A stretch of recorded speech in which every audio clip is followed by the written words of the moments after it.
Hello， 你好，我是 Ryan， 欢迎来到非常特殊的一期我的抖音直播，和我的油管直播。那么今天呢，我们邀请到了业内的非常大的一个大咖。那么在很多人眼里面啊，是这个行业里面 Game 这个行业界的祖师爷和鼻祖。那么今天啊，他真的来了。那么下面呢，我们来有请。Let me introduce the man, the legend himself, Mystery. How are you, Cheers, everyone? Hello. Hi, Ryan. How are you doing? Good. And his wingman, Ablaze. This way. We are live. Yes, we are live. Yes, we are live. Now, before we start, I'm going to give a quick introduction. So, Mystery. I first initially got to know who you are. I know we've never met prior, but I first got to know who you are back in 2009 and 08. 08 is actually when I read Neil's book, and I was in high school at the time. And I was 17 years old, heartbroken kid. My friend at the time handed me the book, said, "This will save your life, stop crying." So that's when I first got to know who you are in Neil's book, and that was when my life changed, okay, from the book, and that's when I first got to know you. And now, 15 years later, 16 years later, I'm sitting here in a live stream with you face to face. Never would have thought this would happen. It is an honor. It's an honor for me. It's an honor for me. I heard some good things about you, and I've heard a little bit about your background, how you got into pickup, and the Venusian arts.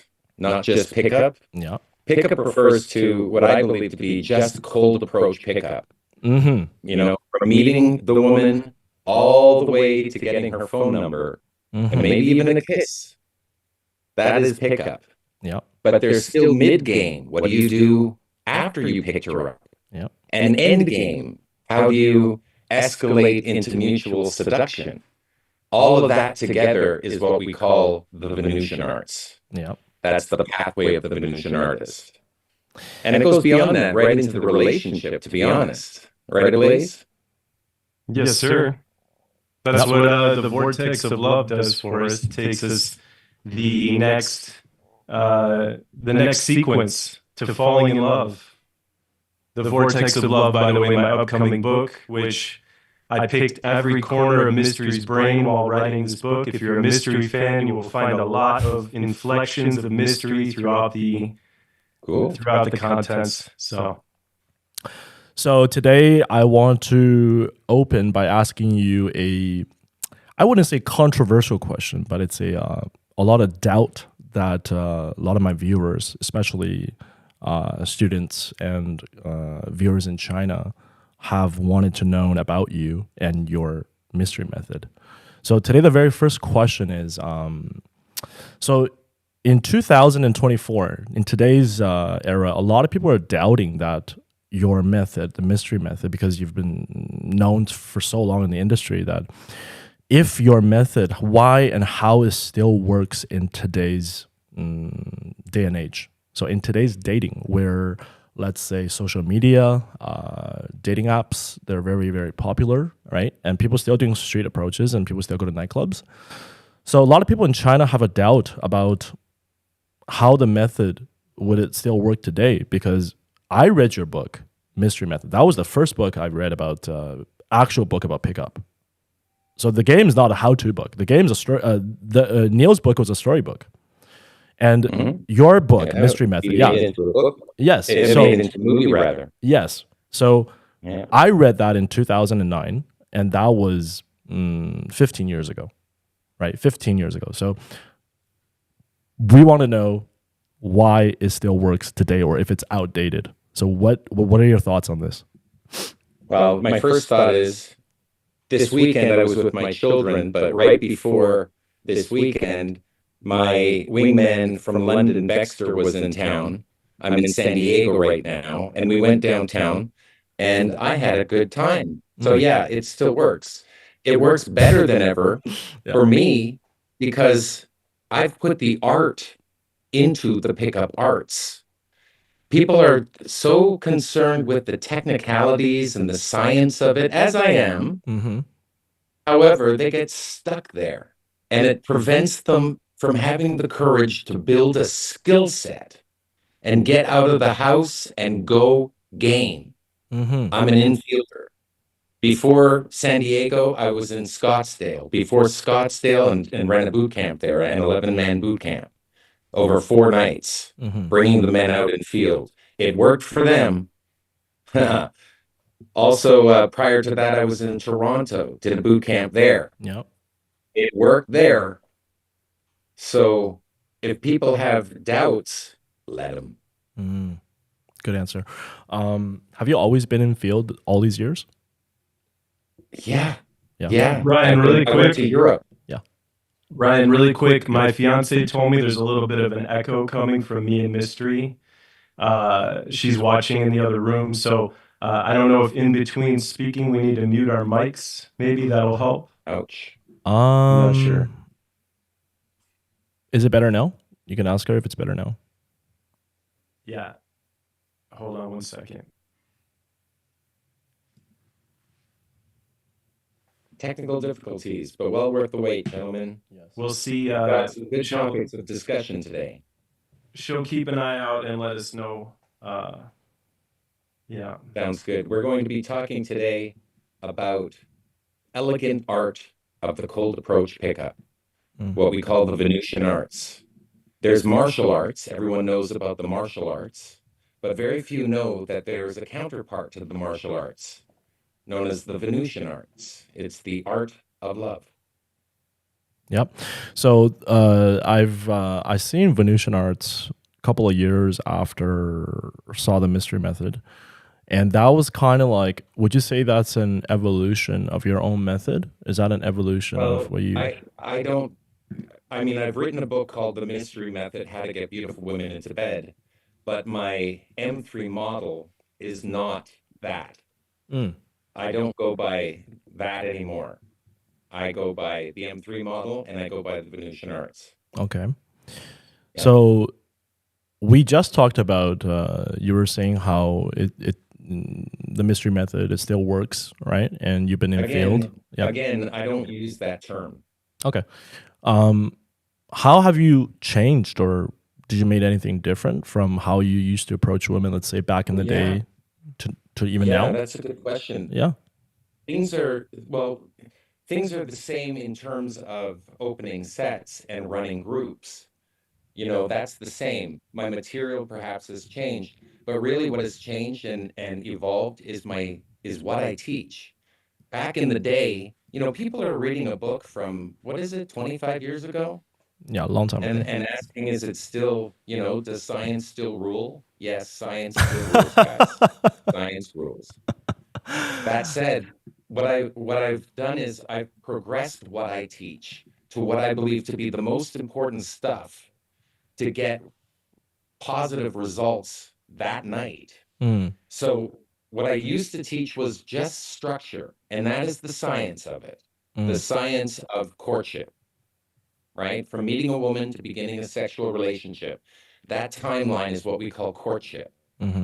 And we have scienced the shit out of it. Fair? Fair. But I've moved on from that to teaching additional things, such as material to fill in the structure. Actual gambits that we run in the different phases within the courtship timeline. That's the material that we use to convey our personality. Right. And to trigger emotion, right? Beyond that, there's also the delivery of that material. So on a boot camp weekend, we're constantly working on the delivery of our material in a structured manner. These are some of the keys to proficient pickup. And there are more. I teach a set of keys and the secret to the keys. If we get to defining what the keys are, I can get to defining what the secret to the keys are as well. Ryan, I want to jump in. I want to jump in real quick, Ryan. So there's still an echo coming, according to my fiance, and I guess someone commented as well. I muted my mic while Mystery was speaking, so you might have to mute in between speaking as well, Ryan. Let's try that and see if, I know it's going to be a little less convenient. There's going to be a little more pausing in between sharing, but maybe if you mute while Mystery's speaking or while I'm speaking, and we all just have to kind of toggle the mute button maybe. The problem with that is, okay, let's see. Can you guys speak again? Check, 1, 2. Check, Okay. 1, 2. I don't know if it's better now. I just changed the settings because there's 2 tracks. There's 2 soundtracks. So if I shut the Zoom guest soundtrack off, they won't be able to hear you. And the live stream itself has a soundtrack, and I can't turn that off because that's the main one. So if when either of you talk, there's 2 soundtracks coming out, and I'm trying to figure this out how it's gonna. Like I can't mute either one of them. So. I wonder if you turn the volume down on one of them, you know, because it's coming through, and then the other one is picking up the sound from the other one. So, got you. Yeah. Yeah. I see what you mean. Okay. Yeah, I can do that. While you're doing that, I just want to pop in really quick and speak of the relevance of the M3 model in 2024. We're not writing phone numbers down on shreds of paper anymore. But the game is still the same, right? Yeah. It's still people meeting each other. So we have social media platforms. We have computers in our palms. But other than that, the clothes have changed a little bit. The game is the same. The principles are still very relevant. I agree with you on this part. So to get back on what we just talked about, my understanding is that over the years, before when you had the mystery method, the structure was down. You were teaching a very scientific, very structural, I guess, method. And when you said that you're filling in the materials, my understanding is, are there new materials now, like more original, new canned materials? Is that what we're talking about? There's always new material. But, you know, when you come to a live boot camp, you're going to get personal attention so you can take your own stories and make material from them. Everyone should, like a comedian, have their own material. That's good. Right? Yep. Now, if you have to put on,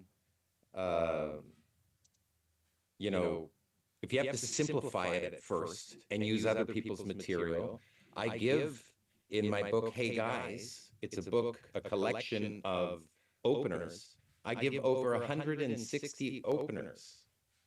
Jesus Christ. No, not 160, rather 60. 60 plus openers. Yeah.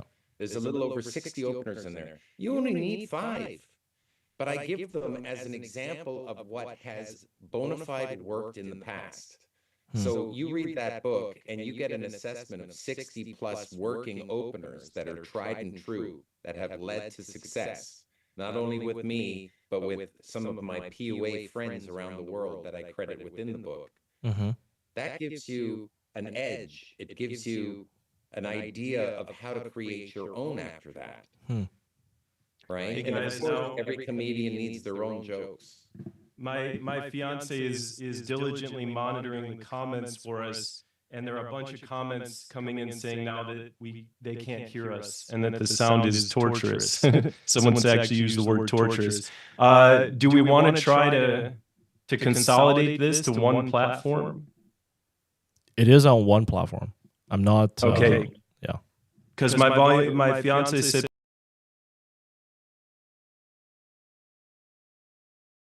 I just did. I put it back up. Okay. We're back. Yeah, we're back. It's going to echo. Everyone paying attention to us right now, thank you for your patience. We're having some technical difficulties, but it'll be worth it because there'll be a nugget or two that'll be worth integrating into your own game to improve your chances and success with women.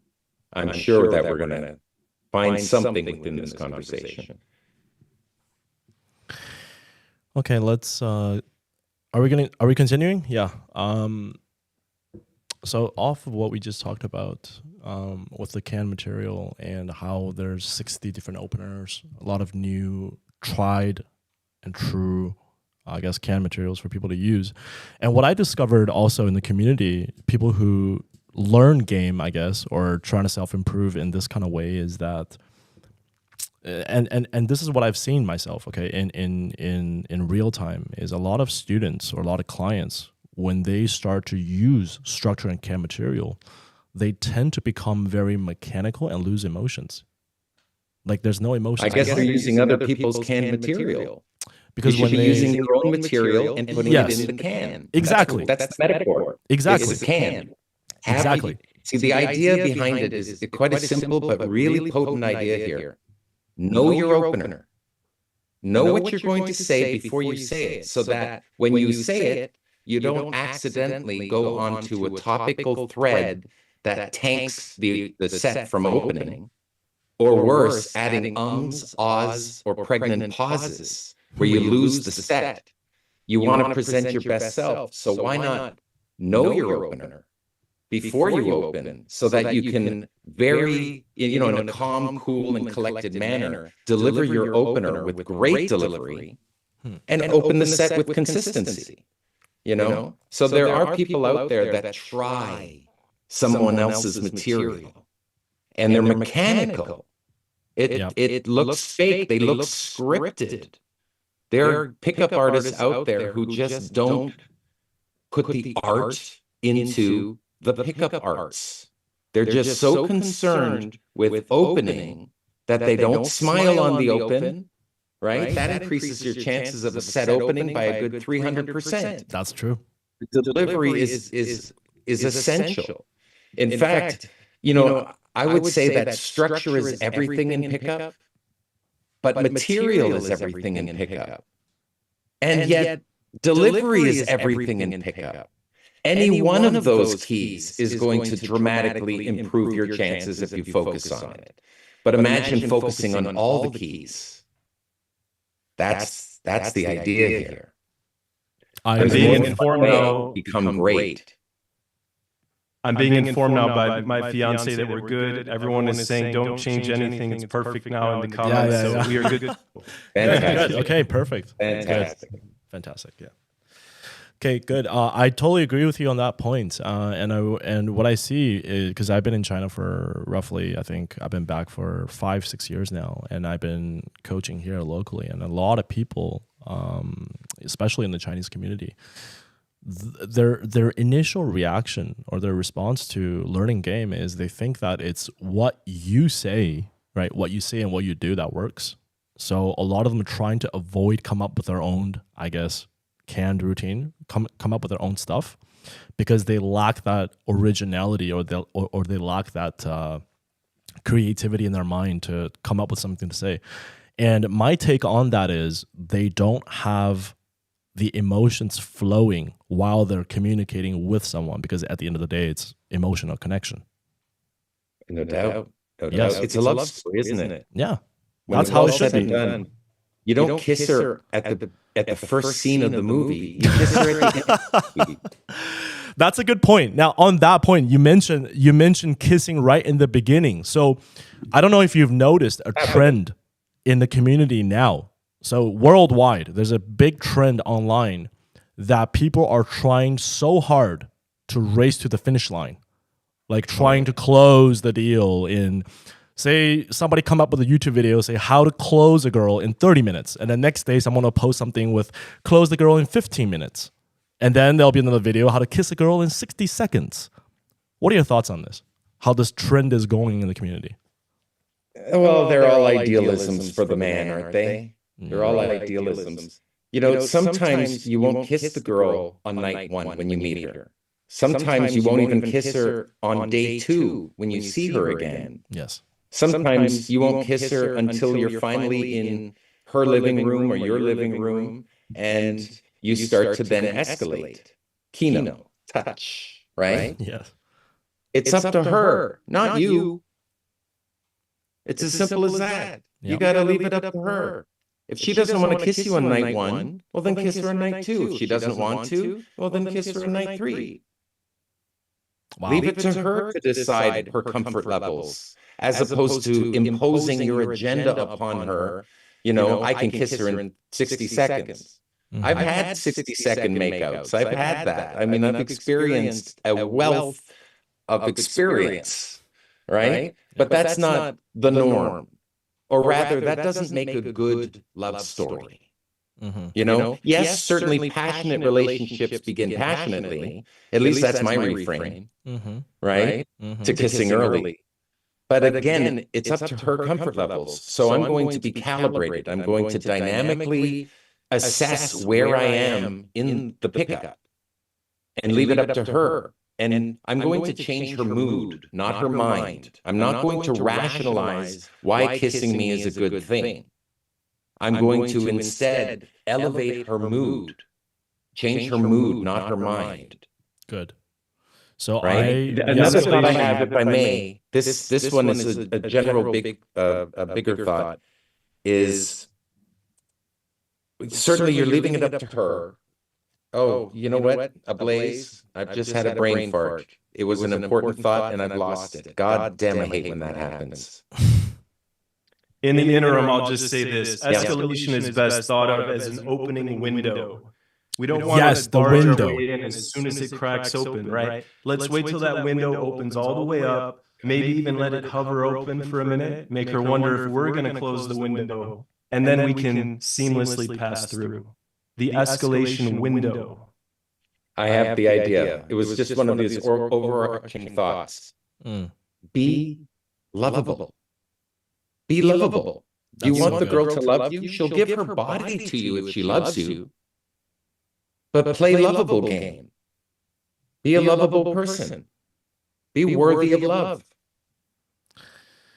That's so good, because I think all the viewers who follow me and every Chinese person who are in China trying to learn game and trying to be good with women and finding success, finding love, I think that was one of the best advice and quotes that they need to hear, is to be a lovable person that they can open their window to, rather than imposing, like what you said, imposing your own intentions and will on the person, just by trying to achieve and satisfy your own narcissistic needs. So what we discovered is when they're trying to overly do something too quick, like for example, when they see a video, especially when they see an infield video of, let's say, your 60-second makeout, right? Or 30 minutes and you go home, they get the wrong impression and imagination in their head that that's a daily thing or that's a normal thing, but it's not. We all know it's not. Yeah, interactions, especially when you go to a public gathering like a rooftop patio. Yeah. Rooftop patio bars, very attractive women, high class. You can talk. Anywhere there's chatter, it's good. Right? Good place to game if you can hear chatter in the background, no matter what language people speak. If you can hear chatter in the background, you're in a good pickup location, right? So if you go to these rooftop patio bars and you do interactions, you're not going to pull a girl out of the party 30 minutes in. She's put her coat into the coat check. She's in there for at least a couple hours. You're going to meet her friends. Women of beauty are not alone, they're in groups. So you're going to have to meet the groups of people. You're going to be in there for a few hours. I would say it's usually at least 4 hours. Expensive time is from 10 p.m. till 2 a.m. You go to the party, and then I have, some advice for those people who don't go to the party. No one misses you, but you're missing out if you don't get to the rooftop patios and you don't get to the party. Now, is the rooftop patio one of your favorite settings to go in game? I wish I knew that when I was younger. It is a great location for pickup. Certainly there's some music in the background. There's a pool on the rooftop. There's some cocktails, and there's some women in, beautiful women in pretty dresses, and men getting to deck themselves out a little bit more. There's no context to dressing like this if you're on the street. Doing low quality pickup, direct game pickup. Women don't want to be direct gamed.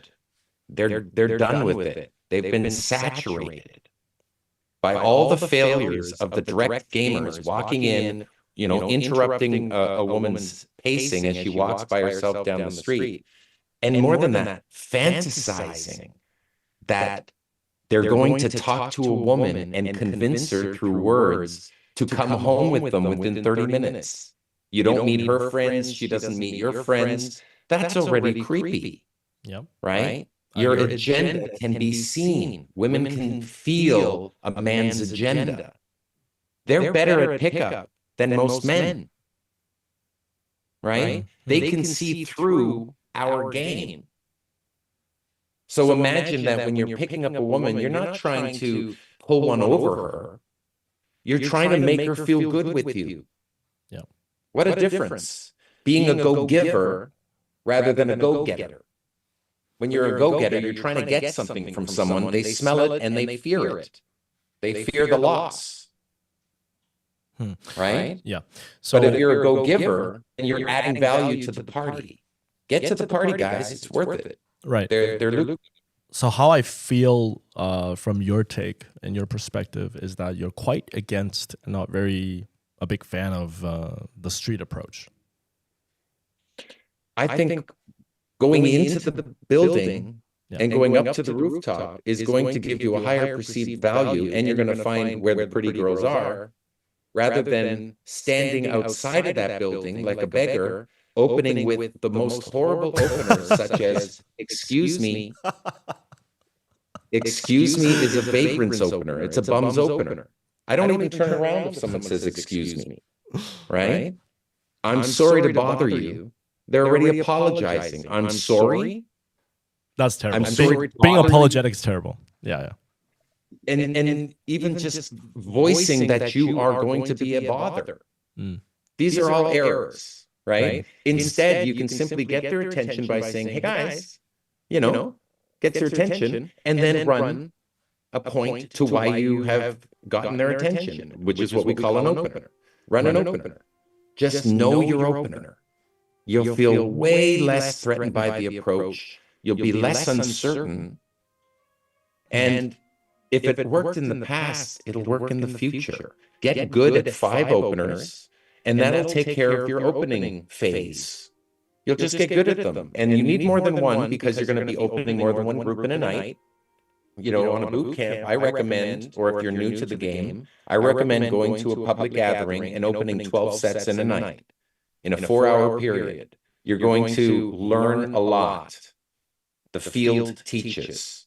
You're going to learn what doesn't work. The 30-second pickup doesn't work. Getting a phone number in 3 minutes, it's worth the paper it's written on. It's wood. It's nothing. Metaphorically speaking, they're not invested. So a typical pickup is going to be anywhere from 25 to 40 minutes, if not 2 hours, like it was for me on Thursday when I went out with Baxter. It was an extraordinary night for me because I had a 2-hour set that was just excellent, was absolutely excellent. Those nights that you have the time of your life. Maybe they buy you drinks like they did me. And so you're a little loosened up and you're with beautiful women and they're laughing and smiling and enjoying your company. And guess what? The girl, she Instagram closed me. I didn't have to ask her. She closed me. Why? Because I was interesting. I have a series of interesting gambits or game pieces that I fill the timeline with. Rather than going pure freestyle and hoping that the topics that come up, even the ones like the weather, the girl may bring up the weather and the guy will answer, talk about the weather because she brought it up, not realizing that you're talking about the bloody weather. You could be removing that from your game and replacing it with more potent material that makes people laugh, smile.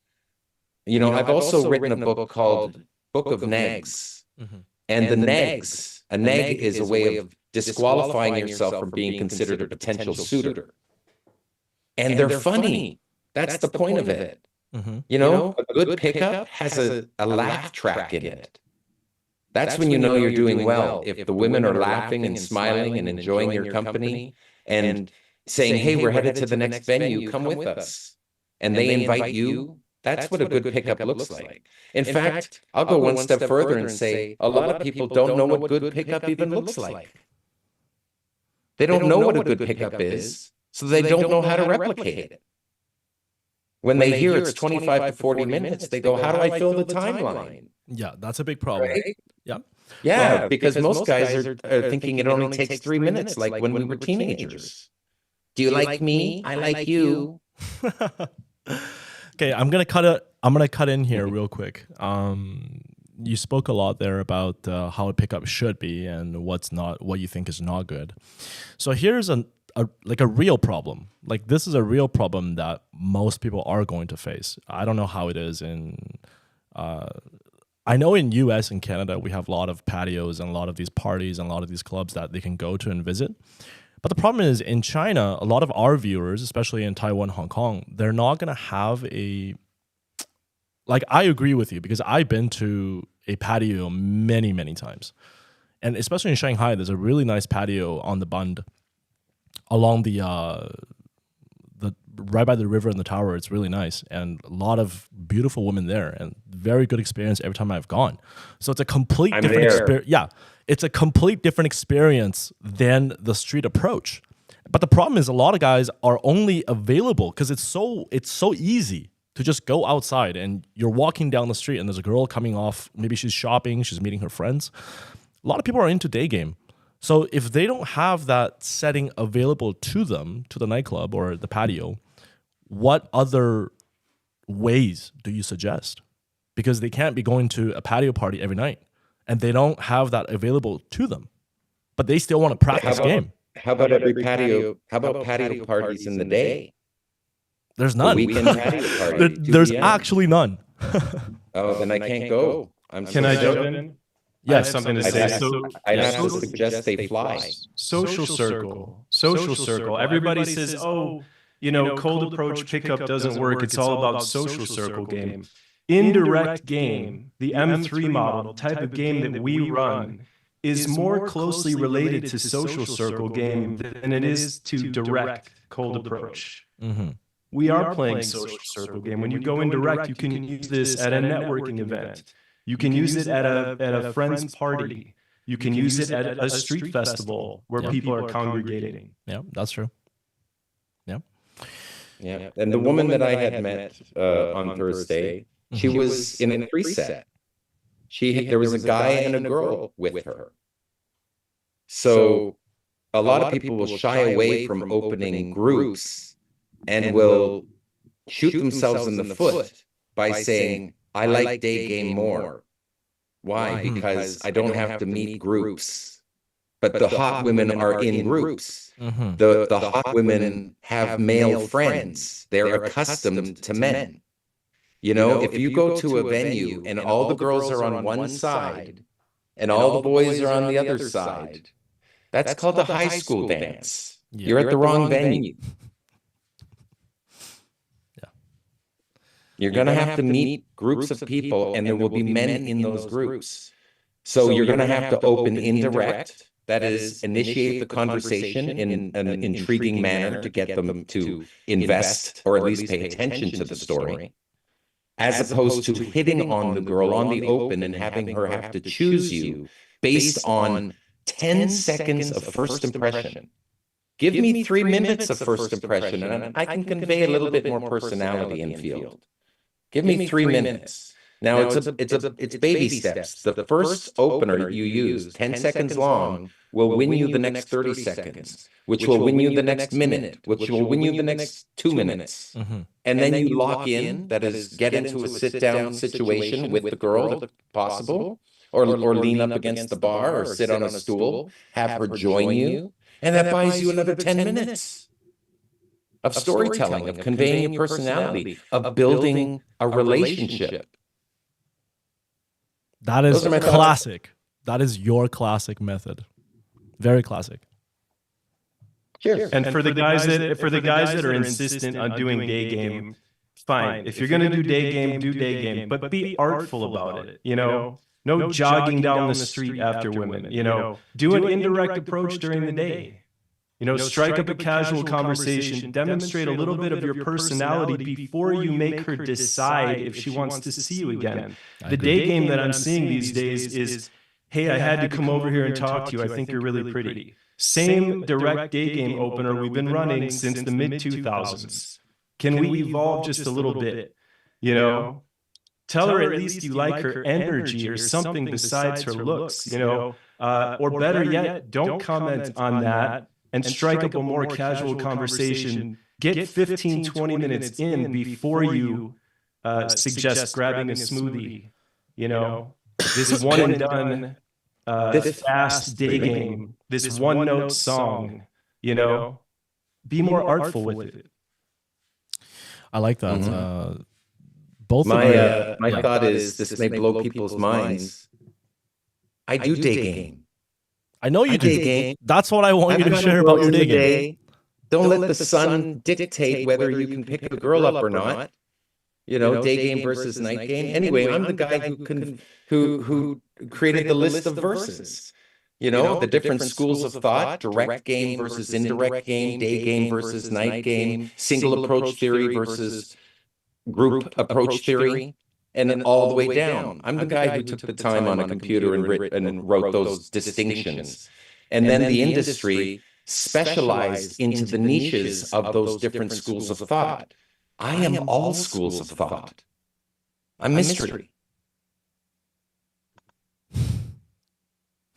We do it all. We really do. There's this big misconception out there that mystery's over here just robotically running routines. I have seen mystery freestyle, say things off the cuff. You know, we can freestyle, right? We can do natural game, but when we go blank, when we run out of things to say, we have structure and material to fall back on. Guys that only do natural game, when your mind goes blank, what do you grasp for? You don't have anything to back you up.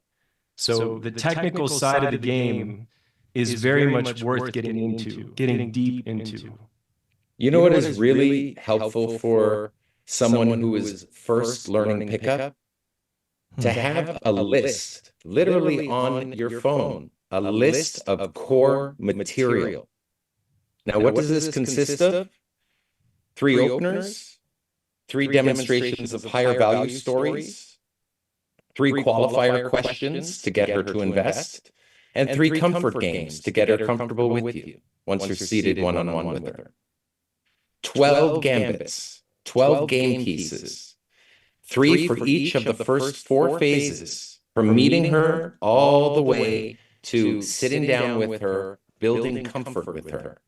You just need 3 gambits. Yes, you can use more. Certainly, I have lots of gambits, thousands, but 3 openers will help you reduce the approach anxiety dramatically. It'll give you the opportunity to open multiple sets without using the same tired opener, right? Then moving on to demonstrations of higher value to actually put your best foot forward, have a story to tell that puts you in a good light. Good storytelling. I mean, that's the secret to attracting women, isn't it? To be a good storyteller, to have your delivery down, to be captivating, whether it's performing magic in my case, or whether it's singing in her ear, you know, like Justin Bieber, or telling a good story, like the Lunch at the W story by Love Drop, as an example. Very famous gambit. Is he still around, Love Drop? I chatted with him about, I'd say less than 10 days ago. So yes, he's still alive and well. Oh, wow. He's presently in Texas. Love Drop, my wingman from back in the day. Yes, I've seen. Yeah. Fair. So let's move on.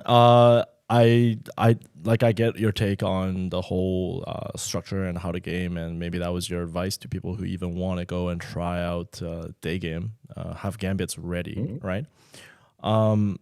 Here's a question that a lot of our clients and a lot of our students wanted to ask was, when they get confused about game and life because they're so overwhelmed with learning game and they're trying to internalize all this stuff, right? Like what you said, how you write about different parts of game, let's say opening, right? You have your attraction, you have your comfort building. There's different building blocks. So when they're trying to internalize this, they get confused about life because they're so into it and that's all they ever think about. But at the same time, they're not getting results in field. what do you suggest? Like, what are you suggesting for people who live a normal life? Let's say they have a normal job, and then they're trying to also learn game at the same time, without without being overwhelmed. That's what I'm. Yeah, I understand. Yeah. I understand. Yeah. You're going to be imbalanced a little bit. You know, you're going to have to, if you don't have a girlfriend in your life, you're going to have to do the work, son. You need to develop the skill set. There are people who are trying to pick up girls without a skill set. So I'd say take a step back from that agenda of getting a girlfriend. You know, the first girl you talk to is going to become your girlfriend. You know, the girl standing in front of the magazine rack, right? And somehow you're going to talk her pants off. I want the girls in those magazines, and those girls are not alone. They're in groups. So you have to sack up and develop a skill set first. And the skill set is running your gambits. 3 openers, 3 DHV stories, 3 qualifier questions, 3 comfort games. That's your core material at the very basic level. And then become great at your 12 gambits. Now go freestyle, go meet girls, meet friends, you know, make friends, meet groups of people, go out, talk to people. But you have something to rely on. You can rely on your tried and true in the can opener. You can stack openers if the first opener doesn't hook. You can then start demonstrating higher value by telling stories, interesting stories that may have context within why you're even talking to them, right? Hey guys, I only have a second. That's called a false time constraint. We add those in so that it seems like we're not going to be sticking around, but we add those in. It's a tool for an artist. And then you're off into qualifying the girl, actually asking her questions, showing interest, hopefully legitimate interest, to get her to invest in you, right? If you have 3 gambits for qualifying, and an example is, here's my favorite one. An example is, if you had to sing on America's Got Talent in 2 weeks' time, what would you sing? Or would you dance? Or would you do magic? You have to do something to impress Simon Cowell. That's my qualifier question. And it gets women investing in me, talking. Interesting question. Or asking them the question, what's your superpower? I can levitate. What's your superpower? Everyone has a superpower: invisibility, telekinesis, levitation, teleportation. Which one would you want? Much more interesting than where you're from. You know, you live near here. I live right around the corner. Do you want to see my fish? So would you say that I'll is add to that too, to the guys that are overwhelmed. Real quick. Would you say that's the difference between being technical and being natural? Because a lot of people talk about being natural, a lot of people talk about being technical. I'm supernatural. Yeah. So what I think you guys don't know is that a lot of people perceive mystery, perceive the method or the way that you pick up. They see it as very methodical and mechanical, but they don't see the natural side of you. So the way they haven't watched it before. Yeah. So they haven't seen the natural side of you. Doesn't look like pickup. Think of that. Good pickup does not look like pickup. 100% It's agree. conversational pickup. Yes. So my understanding is that your material, they were not prescripted, but you actually came up with them while you were in field, not while you're at home. Oh, I came up with some of it from speaking with women, because they're, you know, very generous with their conversations, and some of it is great.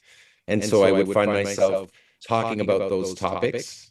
I sometimes would have a bad night, and I would be driving home saying, I could have said something better to that girl, you know, and I come up with something better later, write it down, put it on my cheat sheet until I have my cheat sheet memorized. You know, I am operating off of gambits in field, but I don't have a cheat sheet. But they are in my head. They're all in the can. And it doesn't matter which opener you use. Just pick an opener you know well and run it. Same with the second phase when you're demonstrating higher value. Does it matter which story about your life you're going to tell her? Just tell her one of them and then tell her another one. It doesn't matter which order. Every time you open up a group of people, it'll be different in that way. It is, after all, a performance art. A lot of guys don't know that pickup is a performing art. You're a performer. You have to perform something. You've got 25 minutes to wow her and make her love you. Not make her. That's not the right word. Allow her to love you. Be lovable. But if you don't run material, you can't efficiently convey your personality. You're just hoping, grasping at straws then, hoping that something will hook. That's the problem with freestyling. As a freestyler myself, I find myself wanting to return to my core material the hotter she is. The more attractive a woman is, the less likely I'm going to freestyle. Interesting. That's an interesting take. Yeah, let me ask this. Sorry. When you go back to your core material, like, how are you feeling about that? Like, what I'm saying is, because when people are freestyling, they're going off of their emotions and how they feel. Yeah, and when you my say feeling you is I feel safe. Yeah. So what I'm saying is, when you meet a hotter woman, in your opinion, you're trying to go back to your core canned materials to use. What's happening? Because it's so good. Right. I stick to what works. Right. So you fall back on the what you think is like the good stuff. I just stick to my tried and true. Okay, gotcha. Sorry, Blaze, I cut you off there. What were you gonna say? No, it's all good. Once again, going back to the martial arts analogy, you can learn a lot about jiu-jitsu by just rolling around with somebody, right? Yeah. But, are you going to take that against Gordon Ryan, the greatest grappler of all time? So the goal is not to become robotic with this. It's to become effective. And like Mystery said, the best pickup doesn't look like pickup. So you take a naturally gifted street fighter against a well-trained martial artist. The well-trained, the naturally gifted street fighter's going down. You take a guy who has natural game and he goes up against somebody who's world-class trained in pickup. He doesn't get the girl. The trained Venusian artist is getting the girl. That's a fact. One really quick tidbit I want to throw in to the guy who said he's overwhelmed with life and game, really quick, if I may.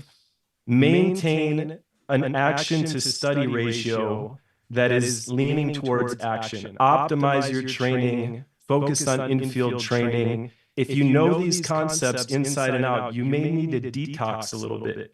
You may owe a debt to the field. So optimize your field time, optimize your training, and then like Mystery said, you got to put in the work. There's no shortcut. It's going to be a grind for a while. There are highs, lows, and plateaus in this game. That was excellent, man. Completely agree with you guys. That is right on point, brother. Right on point, yeah. That's right on point. Okay, man, can we move on to some other questions about about your life? Is that okay? Yeah, of course. Please. Because I know people are very interested because they haven't heard about you. Most people in China and in the Asian community, especially the Chinese community, everybody knows you from the book and from VH1, from your old tapes and from your old videos. They are curious and they don't know what's been going on in your life, let's say for the past, I would say 5 to maybe 8 years. A lot of people actually don't even know that you're... Yeah, so a lot of people don't even actually know if you're still active in field. Are you actively going out pick up, and how's that going, and where are you doing these things? I'd love to tell you. So yeah. I have 2 children. My son is 10. His name's Vegas. And my daughter is 17, and her name's Dakota. Now, for that reason, I don't do infield footage. I don't have infield footage. I just don't believe in it. The nightclubs don't need a camera. Usually there's no cameras in a nightclub, right? So that, men and women can meet discreetly. right? They don't have to do it in the face of others, like on a street. You can actually, be classy about the meet. It's what we call a meet cute, right? When a man and a woman meet in a movie, they bump into each other. That is known as a meet cute. So what we're attempting to do with indirect game is make it a destiny moment. Make her feel like this was destiny. I'm so glad that I came out. I wouldn't have met this man otherwise, right? And if you can win over her friends and disarm her friends, make them feel like you and the woman of interest are a good match, well, then you've got peer approval, right? And that's a good situation to be in. So what I suggest people do is practice and train for that. And that's something that I've done. I've gone into public gatherings and done that, and I've had some success in the field, but I don't want cameras because I've got kids. I don't want my kids seeing dad picking up girls, making out with girls in nightclubs. When they're old enough, they'll get to enjoy that part of life themselves, when they're in their late 20s. Are you going to give your son dating advice or pickup advice if he ever... Well, he was here this weekend, and, his favorite opener is, "Who needs a hug?" That's such Isn't that a great opener for a 10-year-old? Such a warm, welcoming opener. Yeah. Great opener. My favorite opener, by the way, is "Nothing can wreck this day." My friends and I, we conducted a caper, a project, and now that it's over, we're celebrating like the end of Ocean's 11. Nothing can wreck this day. I am so very grateful. That's my favorite opener. My son's openers are shorter, but they're just as powerful. And he's made friends. He had a sleepover last night with friends staying over. So being new to San Diego at age 10, I think he's already developing a really good social skill set. People just forget that, you're better than you think. That's something that I would have as advice to those listening, is that you just have to believe in yourself enough and know a few good gambits to fill in that timeline so you can feel safe. Trust someone to be in the set on your side with you, and that is you. There's a 3 set over there. I don't know who those people are. Why do I even want to meet them? I don't know what to say to them. That's the worst situation to be in. If you knew what to say to them, you had a cool opener like "Nothing can wreck this day," you can engage in the conversation without telegraphing interest on the open. Some of my thoughts on that. Did your son come up with his own opener? Who needs a hug? No. I gave it to him many moons ago, and he loves it. Okay. I also taught him some magic. That's right. He's 10 now, right? And his magic is impressive. I have a video clip of him performing magic that I show to friends, and they're impressed by him. That's impressive. 10-year-old magician. Right? So it's not about girls for him. He's not in that headspace yet. Yeah. He's going to be surprised when puberty hits. His goals will change as mine did. That's another idea. A lot of people choose goals when they were children. Like I wanted to get into computers. I wanted to become an engineer.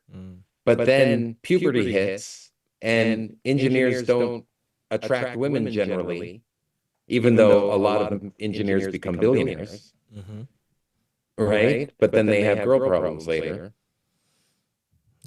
They get to their problems in style, though. There's an example of how the game has changed in 2024. It's cool to be an engineer and an entrepreneur now, So yeah, that's true too. Yeah. Do you guys do online game at all? Are you on Tinder at all? Are you on any dating apps? I do. I'm engaged now. Actually, that's how I met my fiance. But yes, I do online game. Okay. I like the full spectrum of game: day game, night game, social circle, online. But my roots are definitely in technical game, the M3 model. I was, that was my lineage, if you will. So I'm loyal to the indirect style, the solid game, the art of pickup rather than the science of it. The science and art fused together, we'll say. But yes, I've done some online game. I've only dated one woman off of Tinder, and it lasted 2 years. So I knew how not to screw it up. But a lot of guys get first dates. A lot of first dates. That's abysmal failure. If you can't see the girl a second time, you lost her by meeting her.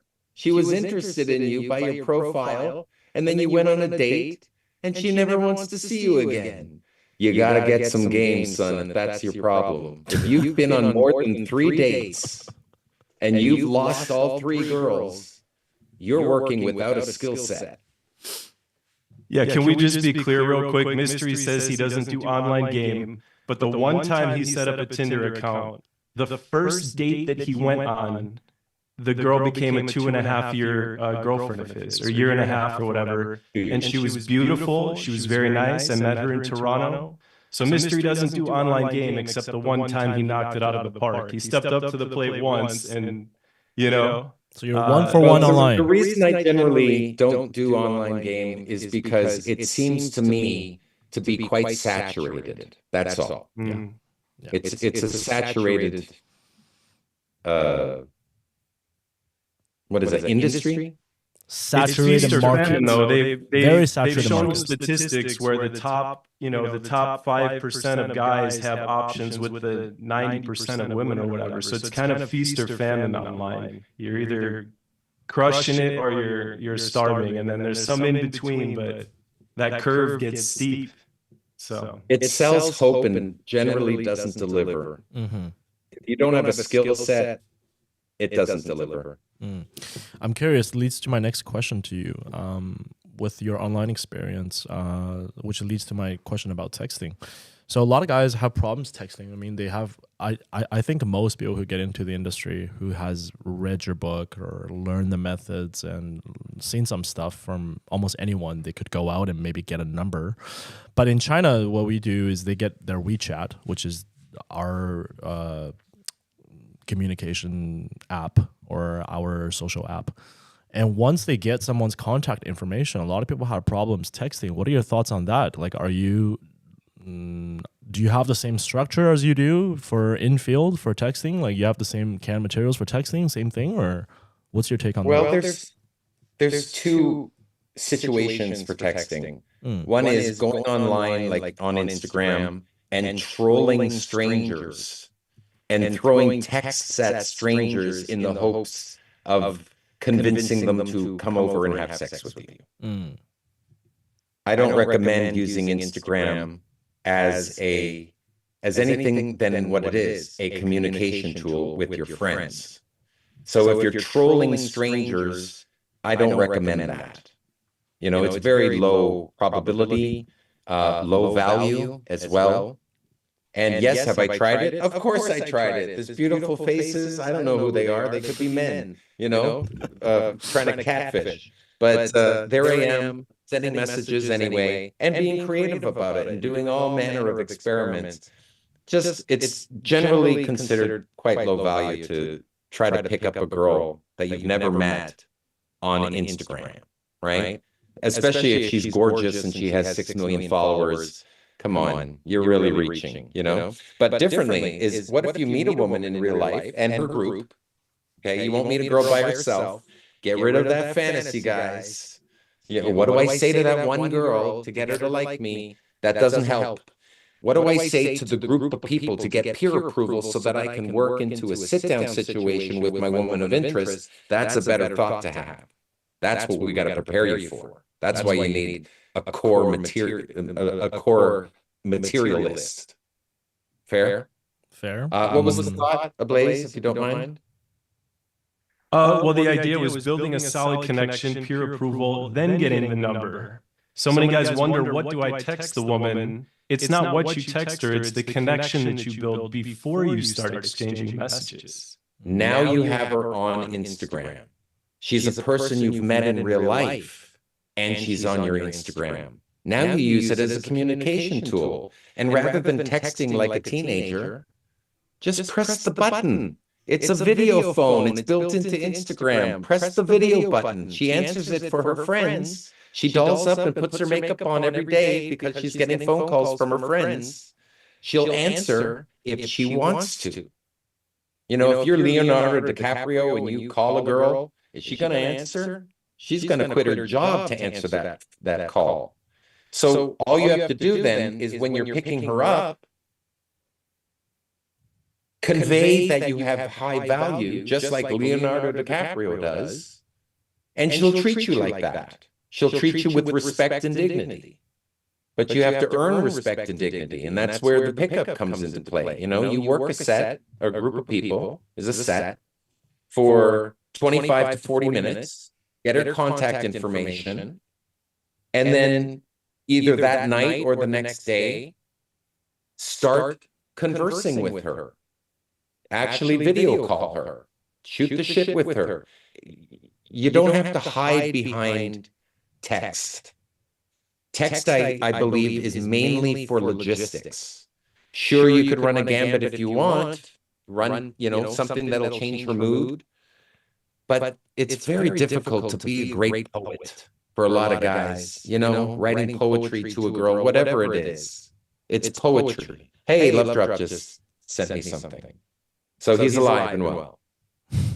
Love you, Love Drop. He's out there. So you're not a fan of this back and forth texting to maintain I'm too busy. Okay. I'm too busy for that. That was, you know, that's from the 80s, isn't it? Texting is from the 80s. Why hide behind it when you can just press on the same machine? Video phone. Everyone has video phones. 2024. We've had video phone for around 20 years now, maybe longer. Use it. When you have abundance too, you can do this stuff. You know, most guys are sitting there thinking, what should I text her? What are the magic words that I should say to get her to meet up with me? We're building a solid connection before closing the number, and then we're calling her. We're hitting the video button, right? We're sending her a voice text. We're sending her a song to listen to. We're letting the song do 3 or 4 minutes of work for us.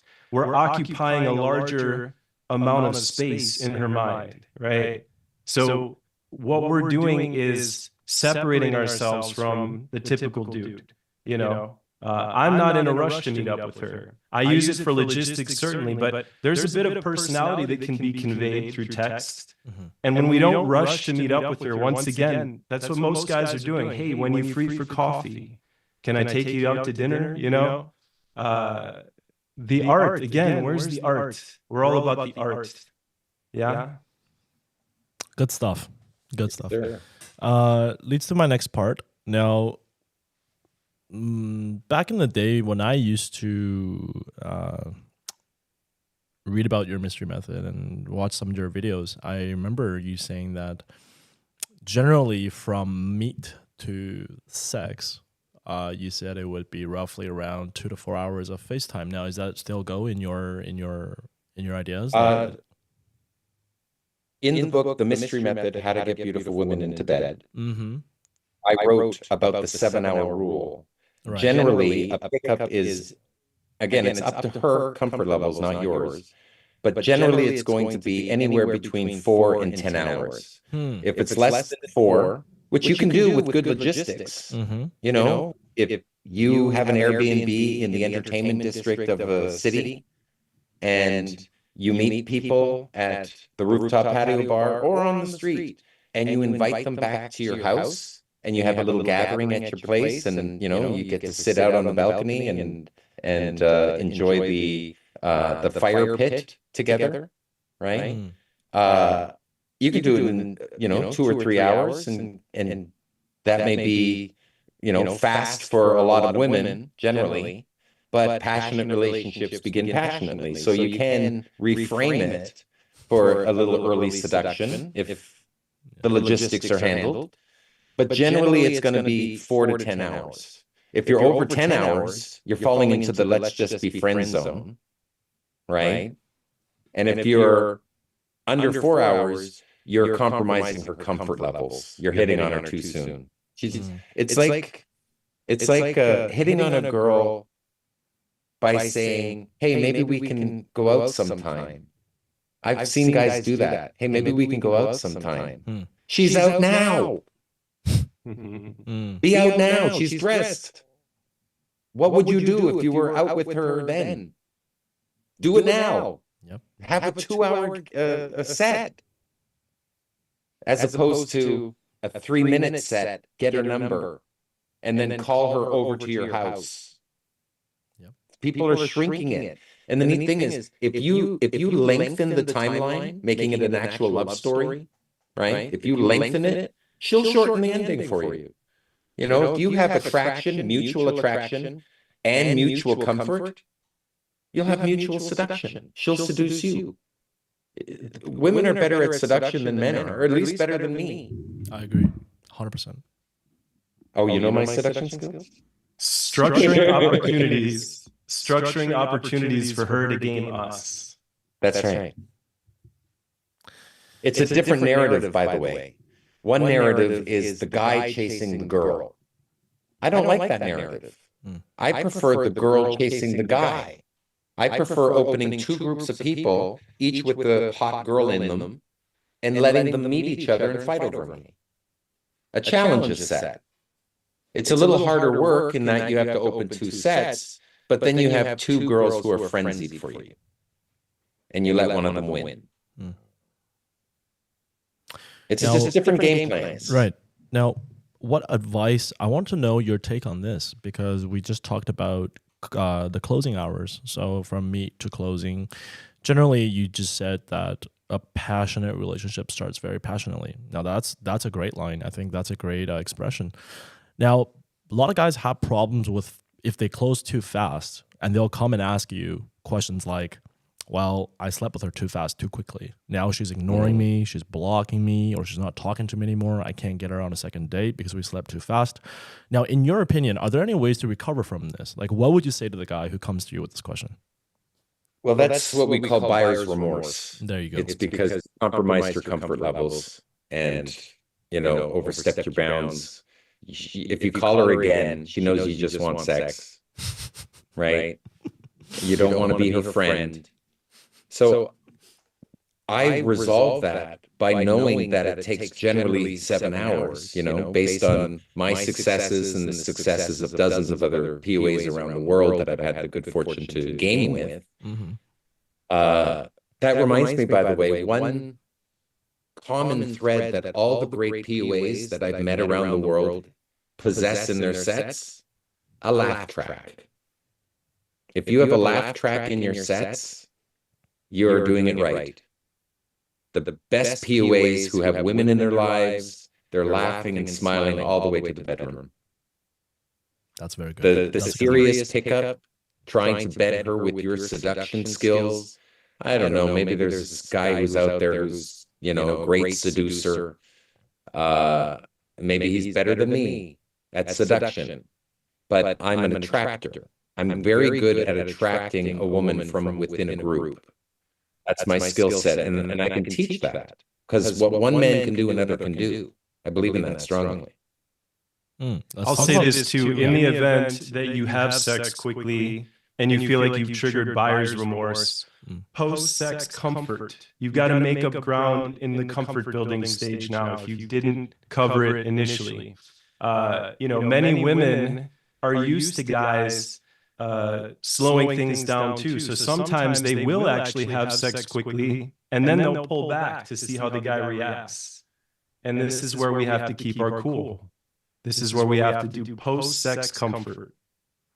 That's the solution to, the best way to handle buyer's remorse is to not get it in the first place. But when you get it, comfort.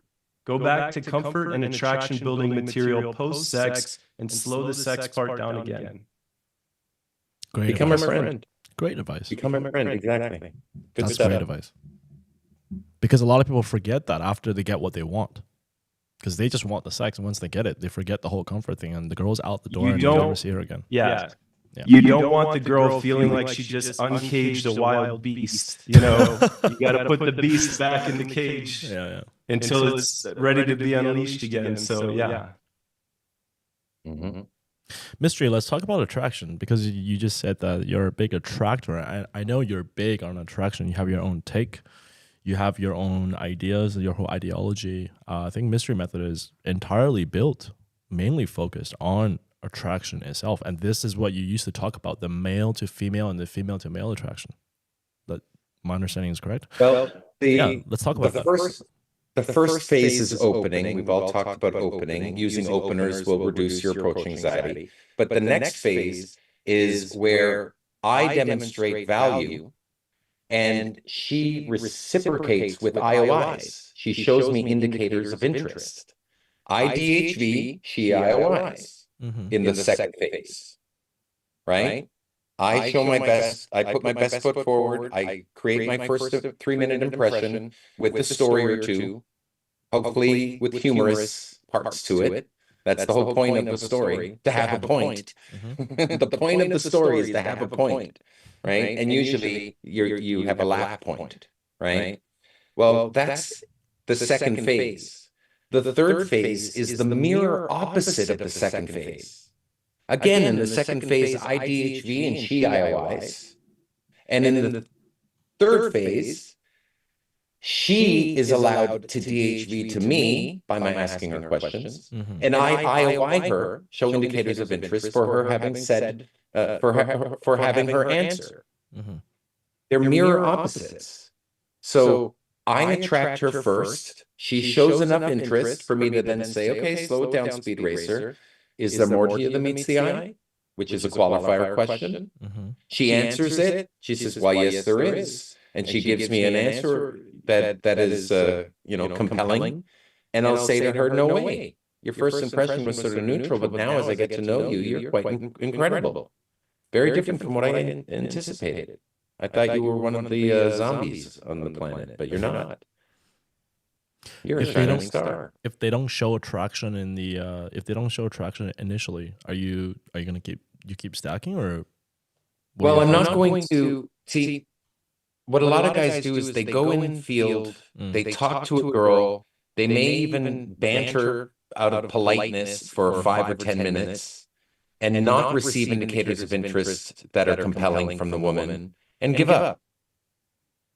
What I'd rather do is compel her to give me IOIs.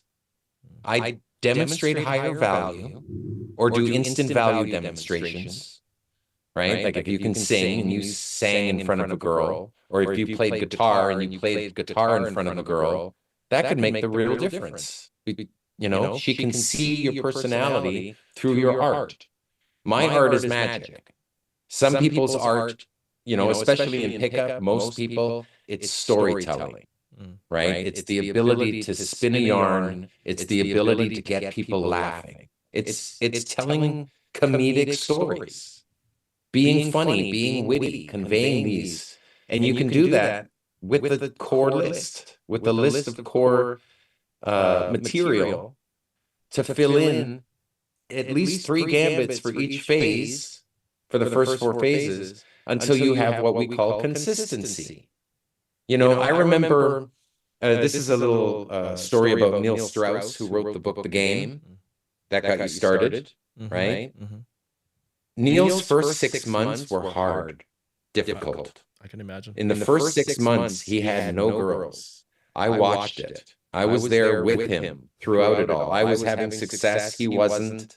He was my little friend, and I wanted to teach him. And in the 6 months, what he focused on, instead of trying to get a girl, he focused on trying to get good at his gambits. In other words, being skill set centered rather than girl centered. So in the first 6 months, he had no girls.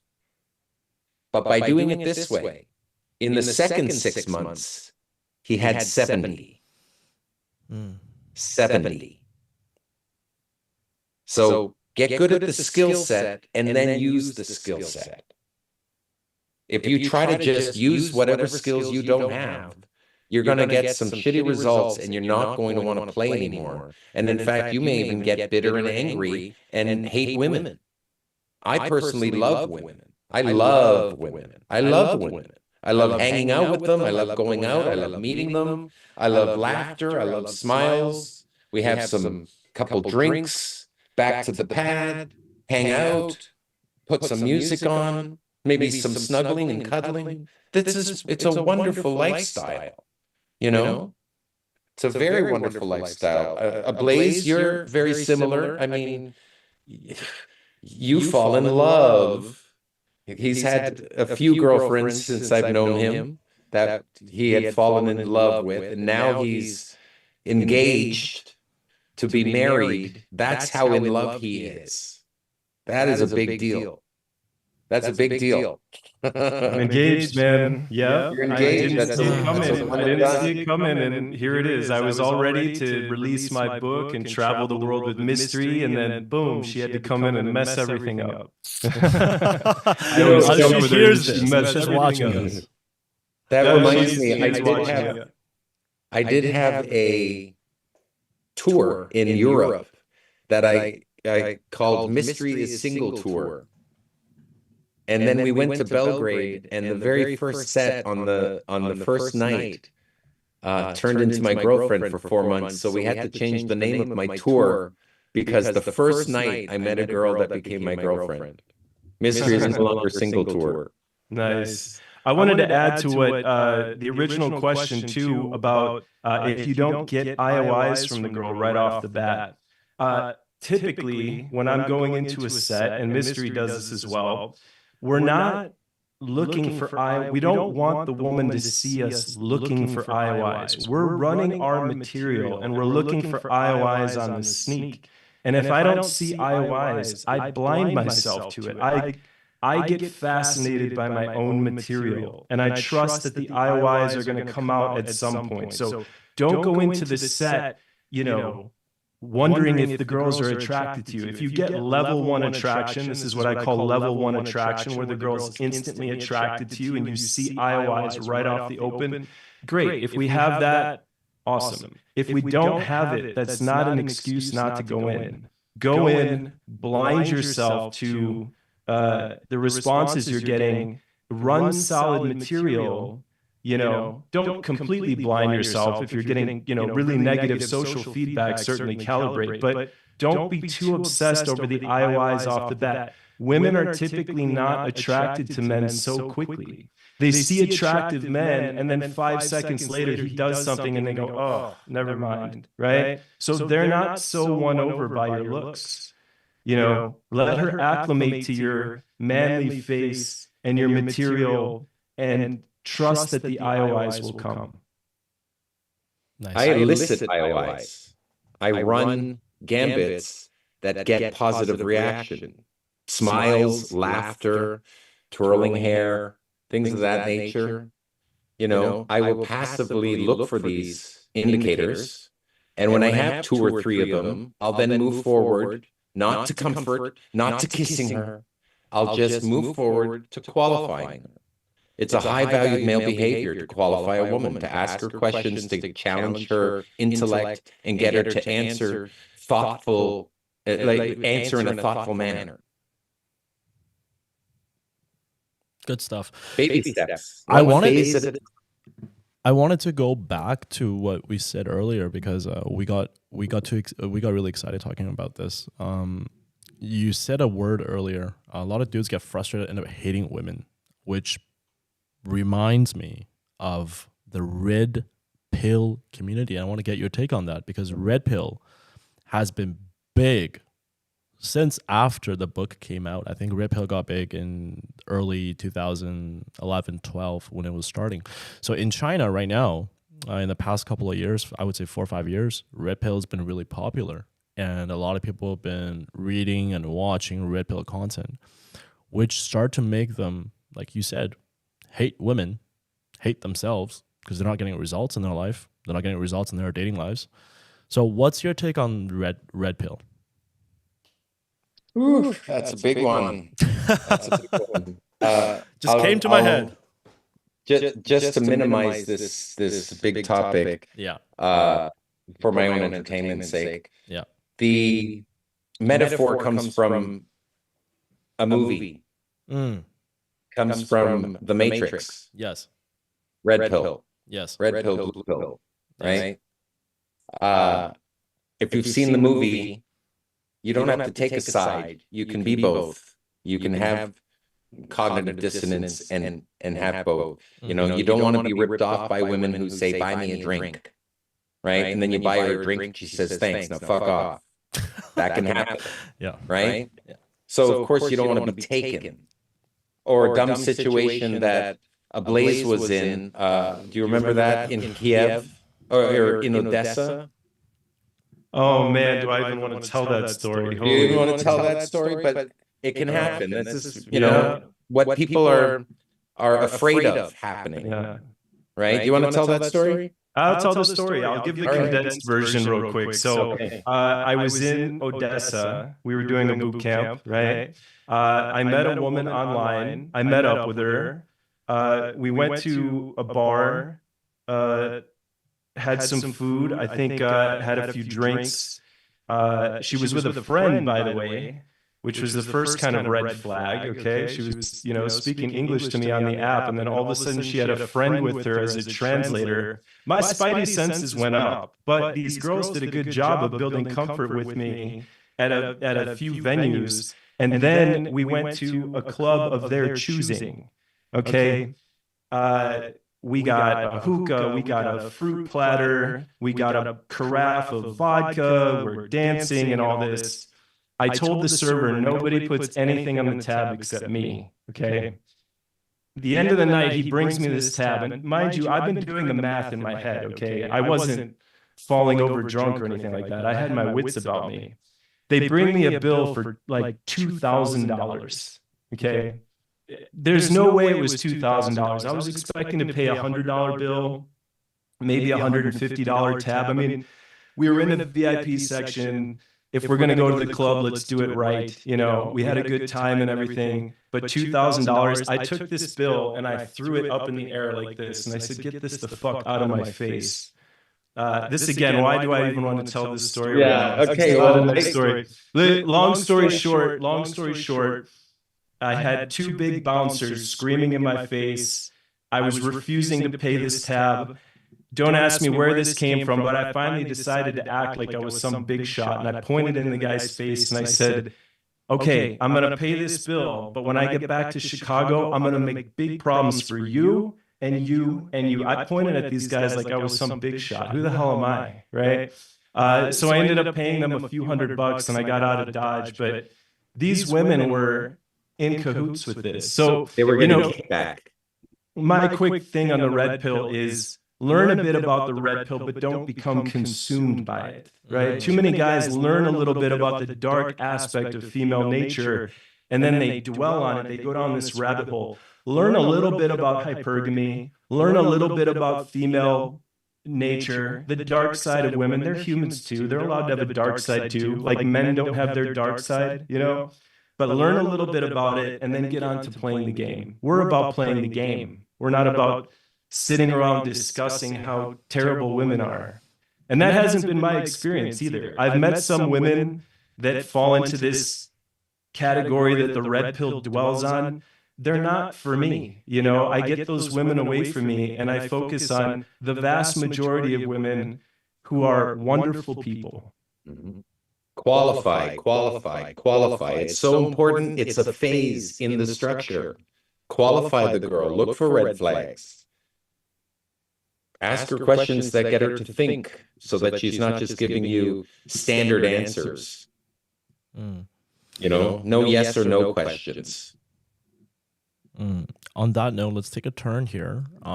Blaze, I liked your story about, you just said about your experience about paying a big bill at the bar, which leads to I hate that story. I'm glad you liked it. No, which leads to my next question, which is really good because Mystery talks a lot about attraction and being high value, because we mentioned that a lot, being high value.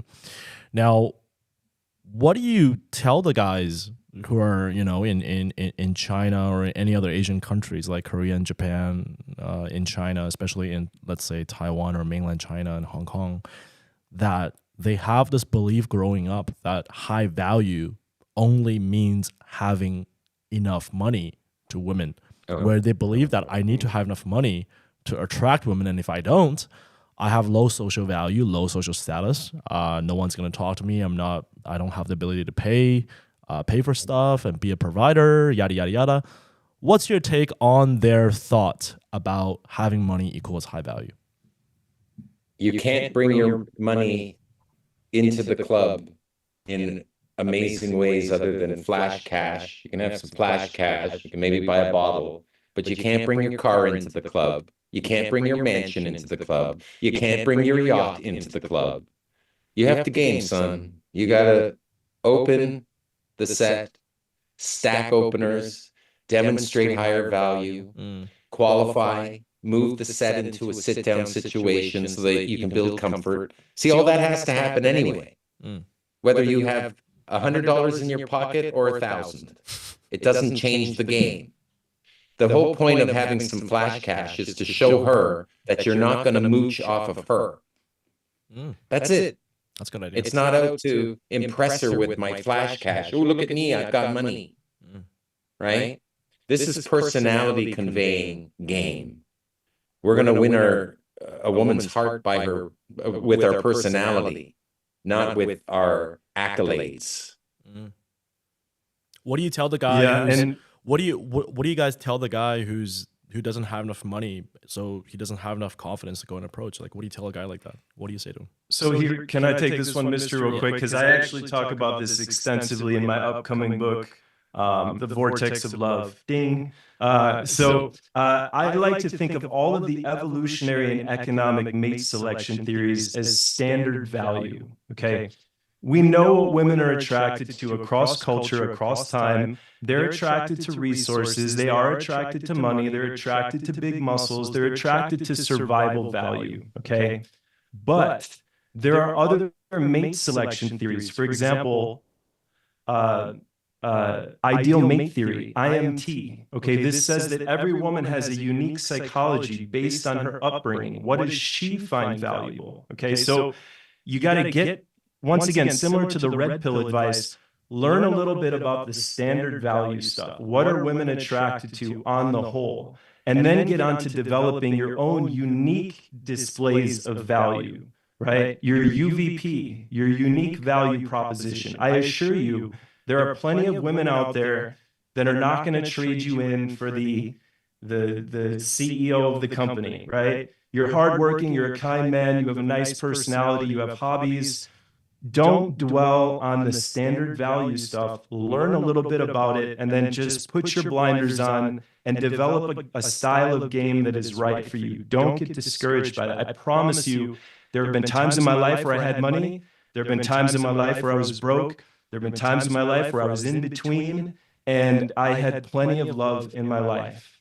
The game will smooth over a lot of this. I used to be broke. Mystery, please talk about that's this. The one thing that I got, even though I was broke, is at least I got girls. Talk about when you were broke. Talk about when you were broke and still talk about when you were broke and you still were able to attract women. Well, I started out in pickup in Toronto, and I have a good 100 nights out under my belt where I didn't talk to anybody. I just went out to observe. I didn't have the guts to talk. I would say things like, "Excuse me, do you know what time it is? Thanks." That would be huge for me when I was 19, 20 years old. I didn't lose my virginity till 21. But I had a lot of outings, wearing a bomber jacket, not dressing up for the party, not looking like you're, like you belong there.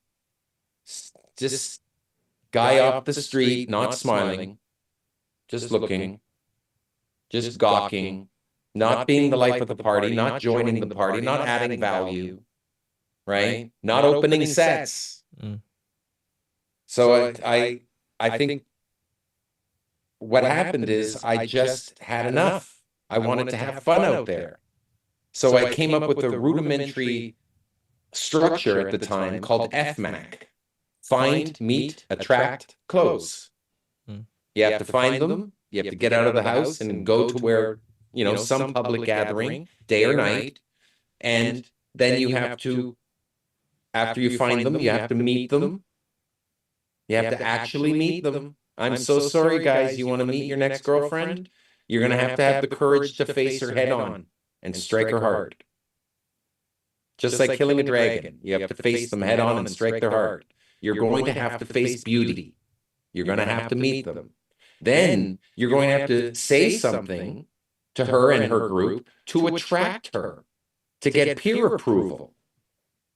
And then finally, as a waypoint, you're going to have to ask for her contact information if she doesn't bother to ask you first. So you got to get good at these basic phases. Find FMAC, find, meet, attract, close, and get good at each phase. And you can fill in the phases with material. Now it's since become more advanced. My M3 model doesn't just go to getting her phone number; it goes all the way to sex. That's courtship. Right? Pickup is from meet to phone number or meet to makeout. That's pickup. Then there's mid-game. What do you do on a day 2? What shared activities do you embark upon experientially with her while you're telling her stories about your life? And then finally, seduction. Not only logistically, where are you going to have it, right? How are you going to get her there with comfort? But how are you going to set up the situation so that she seduces you? What I've learned is if I slow down the game, I'm structuring opportunities for her to pursue me by slowing down the game. By saying, let's slow this down, Speed Racer. By me slowing it down, she can speed it up. And they often do. There's a set of phases in pickup, and there's a set of phases all the way in courtship, all the way to beginning a sexual relationship. If you know the phases, then you know the structure. I suggest people know the phases and know what phase they're in when they're in it. Not just know it theoretically. Oh, I read a book 20 years ago, and now I don't know what phase I'm in when I'm talking to a girl. So it didn't help. It's practical knowledge. It's supposed to be useful in field. And when I'm in an A1, the first phase of attraction, I'm opening. Do you have openers? Do you have a false time constraint? Are you able to run successive openers in case the first opener doesn't work? Or do you lose the set? You gotta, like a comedian, hang in there, son. Woo, bucking Bronco. It's so visceral. Playing this game is visceral. It's lively, right? You've got to be alive and cognizant of and living in the now to appreciate the set you're in and to run it, as opposed to, I hope she likes me. She didn't show me interest in the first minute. I don't know what to talk about. It's a losing battle if you do it that way. If you know your material to fill in the structure, and you know the structure, and you get good at the delivery of it, you're going to be well underway to getting good at this for the future. Good stuff. So we talked about money just now, and what your take on that is to still work on the guy's game, work on his own personal development, work on his game, work on his method, work on his taking action. That's what I got out of that. And what So what I wanted to ask you coming off of that is the second big question that most of our viewers have is age. So if you don't mind me asking, how old are you now? I am now 53 years young. 53 years young. Yeah. And I still got the long hair. Still got the hair. Nice. Right? Boom. Nice. But the gray is starting to show, and I'm letting it. You're not dyeing it? You're not dyeing your hair at all? Well, I've got a little bit of gray on the side here. Yeah. And see these wisdom lines? They never slowed me down. They convey wisdom. They convey a maturity, right? And I am supposed to nowadays be going after older women, MILFs. Otherwise, I'm hanging out with 21-year-olds still. How are they? Yeah, so that's what I wanted to ask. How are they They feeling? throw themselves at me. Wow. 21-year-olds are still throwing, because I'm an older man and I've got my finances handled, and and I tour the world. I have a lifestyle that they'd like to join. So I have to say no to them because I'm looking for a travel partner, for a companion, someone who looks good with mystery and who, right? Now my relationship life is complicated. I have a baby mama, I've got 2 kids, I've got like a mess of heartbreak throughout my whole life. I've been dealing. Oh, you're mystery. You must be sleeping on a bed full of a pile of women. They're swinging off the chandeliers, right? I have slowed it all down to find what I'm looking for.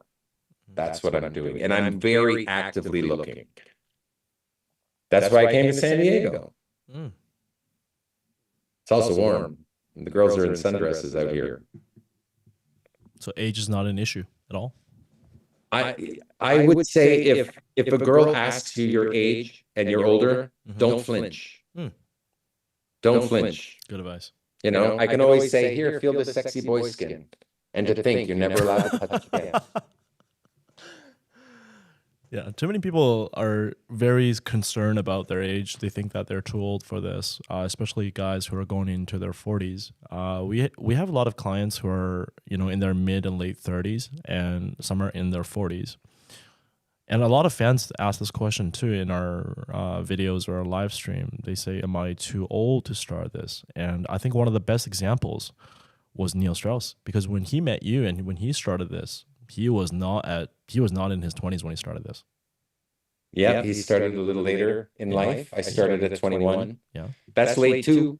When you want to start at 16, you want a girlfriend at 16, 17, 18, 19, 20. Come on already. It's time to have a girlfriend. Yeah. You can start at any age. I really believe that. Some people have, they married their high school sweetheart. They were with her for 20 years. And either she passed away or divorced him, and he has heartbreak and has to move on and has decided to love again, as opposed to just go off himself. So there is love out there. There is a woman for you. Yeah, she's there. She's out there right now. Second. And what's the other option? Give up. That's your other option, is give up. I've seen guys make dramatic transformations at all different ages. If you immerse yourself in this, if you get into game, if you make it a priority, you will improve. There are guys that start training jujitsu in their 40s. I just started training jujitsu again about a year and a half ago. I had a little bit of a martial arts background from when I was younger, but I took a major hiatus off of training, and I went, man, am I really going to start training jits at 40? Yeah. And guess what? I found out you can actually get pretty good. You can get your black belt at 48 or 50 and tear people's heads off. It's the same with the game. Who cares how far down the path you've gone? It's never too late to change the road that you're on. That's a lyric from Stairway to Heaven too, by the way. So, don't compare yourself to others' journeys. This is your journey. To the guys out there that are in their late 30s, their 40s, when you're at this juncture, guys tend to go one of two ways. They either go, fuck this, I'm going to handle this, or I'm going to die trying, or they go, I give up. And they opt out of the game, and they live a quiet life of whatever. And I hope these guys find happiness. I hope that they live out the rest of their days with some sort of peace. But man, why not just go for broke at that point? What do you have to lose? Travel. Go to new cities. It only takes 3 days to fall in love. You can meet a girl and fall in love in 3 days and convince her to come back to your small town and visit you. As opposed. Uh-oh, we get a freeze here. Is he stuck? Frozen mystery. I thought both of you were stuck. He's back. We're back. You're back. There we go. Yeah. It As says you were- internet connection is unstable. Mm.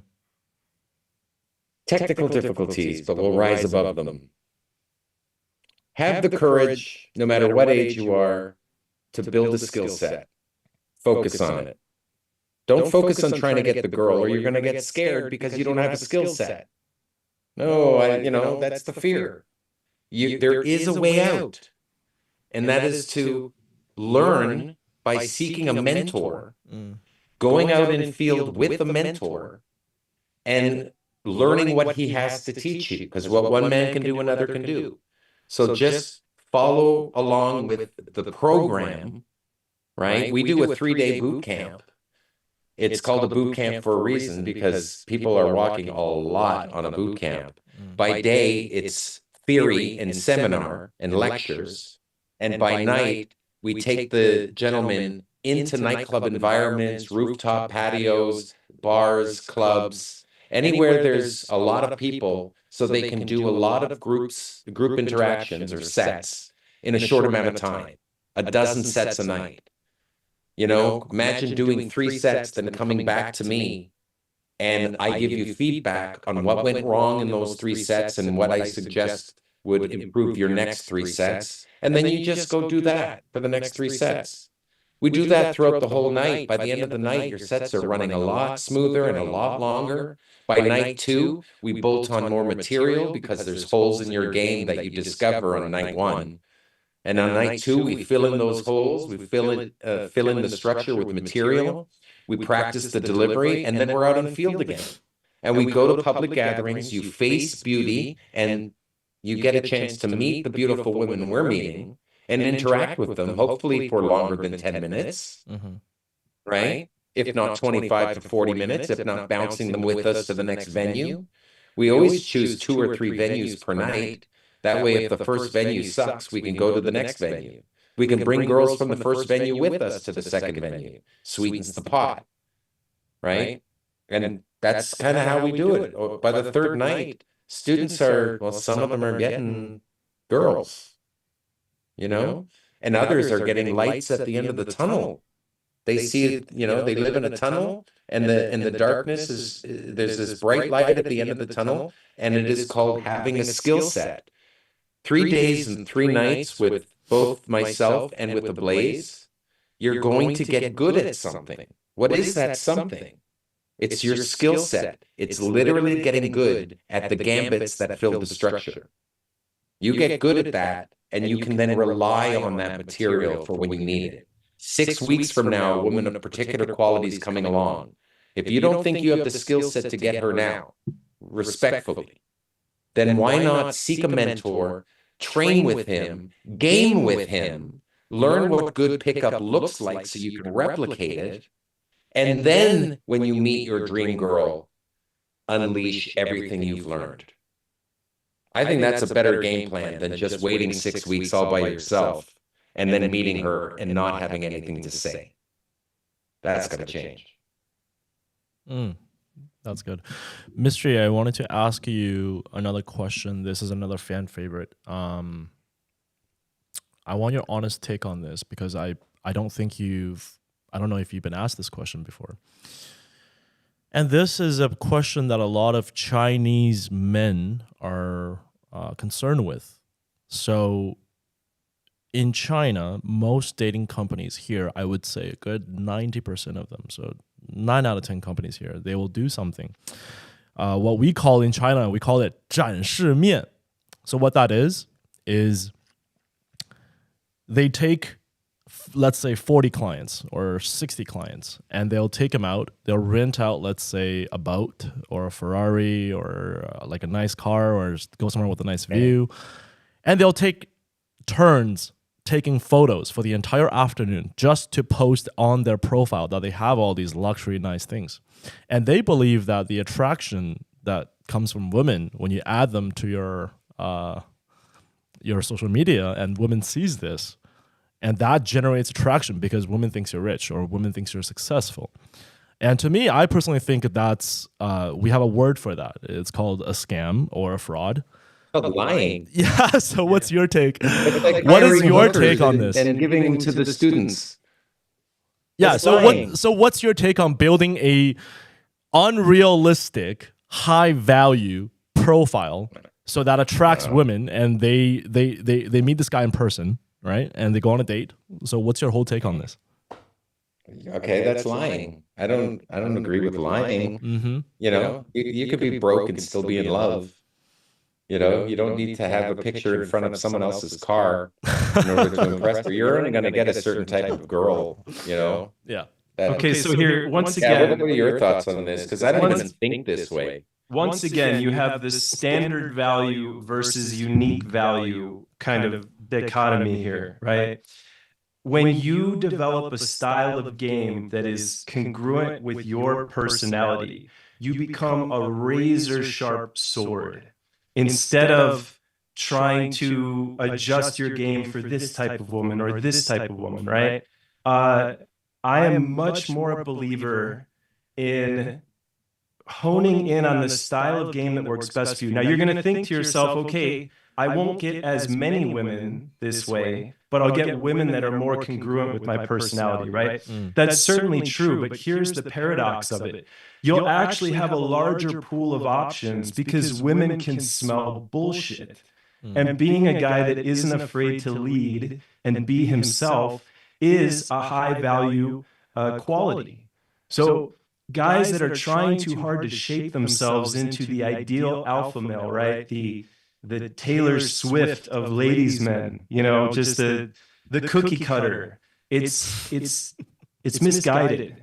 Look at Mystery. Look at Mystery with his hat and his goggles and his unique look, you know. Look, if you're really that guy, if you're the guy that drives the Ferrari, own that shit. Drive your Ferrari. Be the fucking Ferrari guy. If it's real. But if you're not if it's real. If it's real, yeah. Thank you. Exactly. Drive someone else's Ferrari for 20 minutes, take pictures, put them on your Instagram, and then tell them it's in the shop when you pick her up by Uber. That's funny. Yeah, no, I don't agree with any of that. It reminds me of people who use other people's material, you know, and they don't change it to reflect their lives. They just lie. Yeah. You know, I don't believe in lying. You don't have to lie. My 10-year-old son has DHVs. You know, he's won races and he's got DHVs up the wazoo. He's brilliant. Should see his math skills. I mean, it's like a magic trick. It's phenomenal to see his math skills. See, I already am unloading DHVs about my son to you. You know, if a 10-year-old son can have DHVs, so can you. They're personality DHVs. That's what they are. They're not, this is what I own. You know? Come on, we're trying to pick up women and have them fall in love with us. We're not trying to scam chicks. You know, women can see through your game, guys. They're as beautiful as they are on the outside. They're just as smart on the inside. I presume that the women I meet, I give them the respect and dignity. I presume that they're smarter than me. They just feel good around me because I'm in a good mood and I've got interesting gambits to run, interesting topics to discuss. Fair? Good stuff. Now, on that topic, you speak about having your son and your daughter. Now, when you're meeting women these days, does that topic ever come up? Do women ask you, are you married? Do you have kids? What do you respond to? No, they don't bring it up, but I bring it up, you know, if I may. These are my children. Oh, let me get rid of the notes. But generally, damn it. One sec. We got to get rid of this podcast interview. There we go. Those are my kids. Beautiful kids. Thank you. Beautiful my son, daughter. My daughter. Yeah, beautiful daughter. And I will pull this out and show proudly, as a proud father, my kids to people. You know, on Thursday, I did meet a lovely woman. And within 5 minutes, I brought that out and showed her that. I also showed her some magic, you know, which I won't do now. It'll blow your mind, though. And women don't mind that yet. Mystery truly has magic. Do you think magic is real, Ryan? I have seen his earlier days where he was in a magic show and he was doing his magic performance, and I saw a few videos on YouTube. I personally, I do believe in magic because I think performers have their there's a lot of things that are magical about this world. Whether I think this is a belief thing. It's not like if you don't believe that it's real, then it's not. If you believe that it's real. So here's one for you. We were doing a boot camp in Belgrade, Serbia a few years ago. Yeah. And we were walking down the main strip in Belgrade. And we saw a girl, probably 14, 15 years old, bolt across the street in front of us. Yeah. And she's being chased by a group of young boys. And at first I thought nothing of it. I thought it's just kids being kids. But something told me to look over my shoulder. I look over my shoulder and she's pinned up against the wall. And this guy is slapping her across the face multiple times. In the middle of the Mystery's there street. with me in a side street in the middle of Belgrade. Okay. I looked at Mystery, he looked at me, we pivoted, we puffed our chests up, we just started charging right up to these kids. Hey, what are you doing? Right? Puff my chest up, I'm in this kid's face. This kid, by the way, couldn't have been older than 18, 19 years old. Tattoos head to toe, all over his face and everything, right? And I'm toe to toe with this guy, and all of a sudden, everybody's face goes white, and their eyes get wide, like they've seen a ghost. I turn, I look, and Mystery has his magic wand out, and he's pointing it at these guys like this. A magic wand. He carries a magic wand, right? Yeah, and they're all looking at him like, what am I witnessing right now? He turns sideways and vanishes the wand. Like pro illusionist type, vanish. Where the fuck did the wand go, right? And these kids scattered in all directions. Even the girl that we were helping out, she got wide-eyed and bolted off, right? So we later found out that these are kind of local gypsy kids. I don't know if that's the PC term or not, bless their hearts, but I guess they were local gypsy kids, and they actually believe in magic. So when Mystery pulled this wand out and vanished it freaked them out. Now, here's the fucked up part. We don't know. Did we help this girl out? Do they think that she's protected by magic now? Or is she excommunicated from the community? We don't know. But what I will tell you is magic is real. That's very great. Interesting. Yeah. What I got from that was I feel like it's all in there. It's in here. For most magic people. Is real. Yeah. For well, it's a state changer and an icebreaker. Yeah. So you can change state, you can break the ice. I recommend everyone learn at least one piece of magic so that when they become a granddad, they get to show it to their grandchildren. And it takes you that long to get good at magic, right? Yeah. It takes you that long to get good. So you may as well start now. And women love the magic. I promise you guys, they love magic. It has its place in public gatherings. Not a card, don't pull out the cards because then it looks try hard. But if you can vanish a cigarette, that's very within context of a nightclub. It's unexpected and it's delightful. Here's a question for you real quick, Ryan. Did that story seem natural to you? Extremely natural. Up to the point where the person vanished. True. Yeah, okay. Right up to the point where the person all of a sudden vanished. Just really quick though, your viewers were asking, is the material that we run, is it robotic? Does it sound natural? Did that sound natural? That's a routine. That was a good story to me. That was a good story to me. That really happened. That really happened when we were in Belgrade. Yeah. I turned it into a routine. Yeah. I ran it a few times in the club. I taught it to the boys on boot camp. That's how routines are born. Mm-hmm. So good. That's from a real life story, not a made up. So that's the most important real story. Because you guys actually experienced it in your life. And dude pulled out a wand. Yeah. Dude pulled out a wand. You actually pulled out a wand? Vanish. You have a wand on you? It's amazing. Out of your pocket? You just whipped it out? I got a wand in my pants, but I don't show it till later. Yeah. Oh. Should we get let's do a bathroom break. Bathroom and smoke break? That sounds like a plan. Sounds like a good plan. Yeah. I need to use I am a the bathroom. social smoker. Okay, we'll be back in 5 minutes. 5 minutes, guys. Everyone, take yourself a break. Yes, 5 minutes. Sounds good. Okay, Blaze, I'll see you in a few. Mystery, why don't you mute your mic and turn your camera off? I'll do that. There we go.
兄弟们，我们这是中场休息5分钟时间啊。你们对今天的这个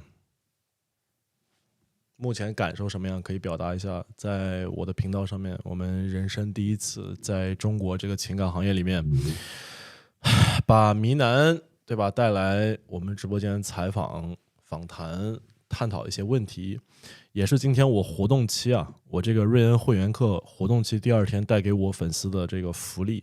那么在将来呢，所有跟着我的用户，跟着我们团队的用户啊，还有学员你们是有机会可以跟国际上面的很多这些大咖最知名的导师是可以链接到的而且会通过我这里，都是有这些机会的。而且我这边其实说到做到嘛今天讲到会请谜男来我的频道，我们会真的兑现这个东西。那么活动期还剩2天了，我再说一下，今天晚上还有一场直播。今天晚上呢是活动期福利的直播，也是跟已经付费的学员呢去互动，跟已经付费的学员呢去互动和连麦来帮你们解决问题。那么我跟谜男之间其实很多看法，他们最早这个直播到现在说的很多东西，我是很认同的，对吧？但有一些呢我觉得他可能不太了解大多数人的情况，所以很多人会觉得他的表达说了一些东西是很不接地气的，比如说接搭这个事情和去夜店和去一个特别奢华的场景。所以这个呢，我后面会出一期直播来讲解一下我跟谜男今天的这个探讨，也可以让很多人更好的去理解他说的今天的一些核心概念，怎么样这些东西能帮助到你。他其实今天给了很多好的建议，而且这些东西我是100%我是认同的。所以你看，其实在你要去仔细去看这个人，理解这个人的话，其实你会发现他并不是完完全全我们讲一个像一个机器人一样的一个技术流。当然他在一些教学方面的搭讪的方式 game 的方式可能我们确实不太一样，我是不太认同去提前准备很多东西然后去表达这个东西的所以我们可能有在一些方面可能有不太一样的一些看法。那么兄弟们不要忘记还是添加我的号 Ryan91PK 进来91PK 进来跟我们链接。活动期之内呢，以最优惠的形式可以报名我们的这个课程。那么等谜男他们回来之后呢，我们的这个连麦会继续非常有意思因为本来今天我的预期是这场连麦大概就2个小时左右，但是呢，谜男好像今天特别乐意表达，特别愿意表达，所以他也说了很多，也说了很多。那么今天呢，也提到了他们这一派的，对吧 ？Mystery 谜男这一派的很多的其他的一些导师的名字和一些过往经历啊，我们都是很清楚的，包括很多人都不了解啊，很多人对这东西都不了解。兄弟们，我私底下啊，现在是我一个人在这边，他们俩上厕所去了。你们就说今天的这个直播溜不溜？这个体验溜不溜？如果兄弟们喜欢，记得把赞点起来，公屏上把6打出来。你们觉得这个溜不溜？体验怎么样嘛？下次我还可以跟一些你们喜欢的，比如说 RSD 的导师把他们邀请到我的平台上来包括我的这个对吧？你看还有人之前我开始前还不相信真的是谜男本人来的，对吧？那现在这个东西已经不需要去不需要去证明，也不需要去啥了嘛，对不对？你觉得我们都已经看到了，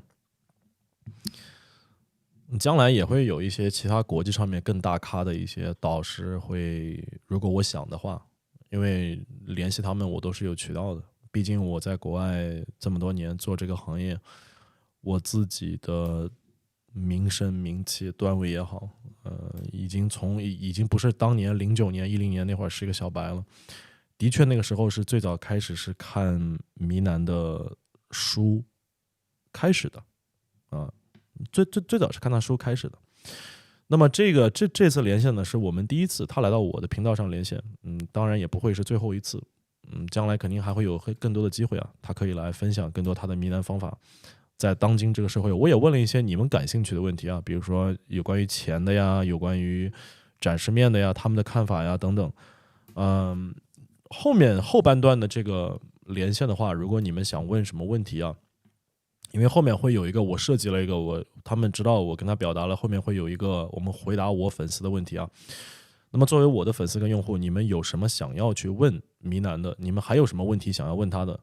你们还有什么问题想要去了解的，或者想要去知道他有什么看法的，可以在评论区把这个问题打出来，然后呢我这边呢会去翻译以后呢去向他提问，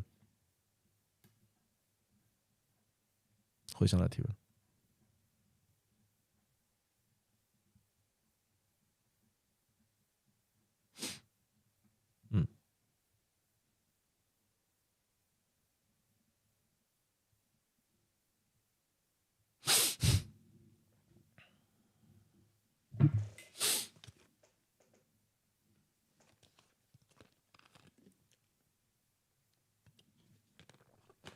Hey.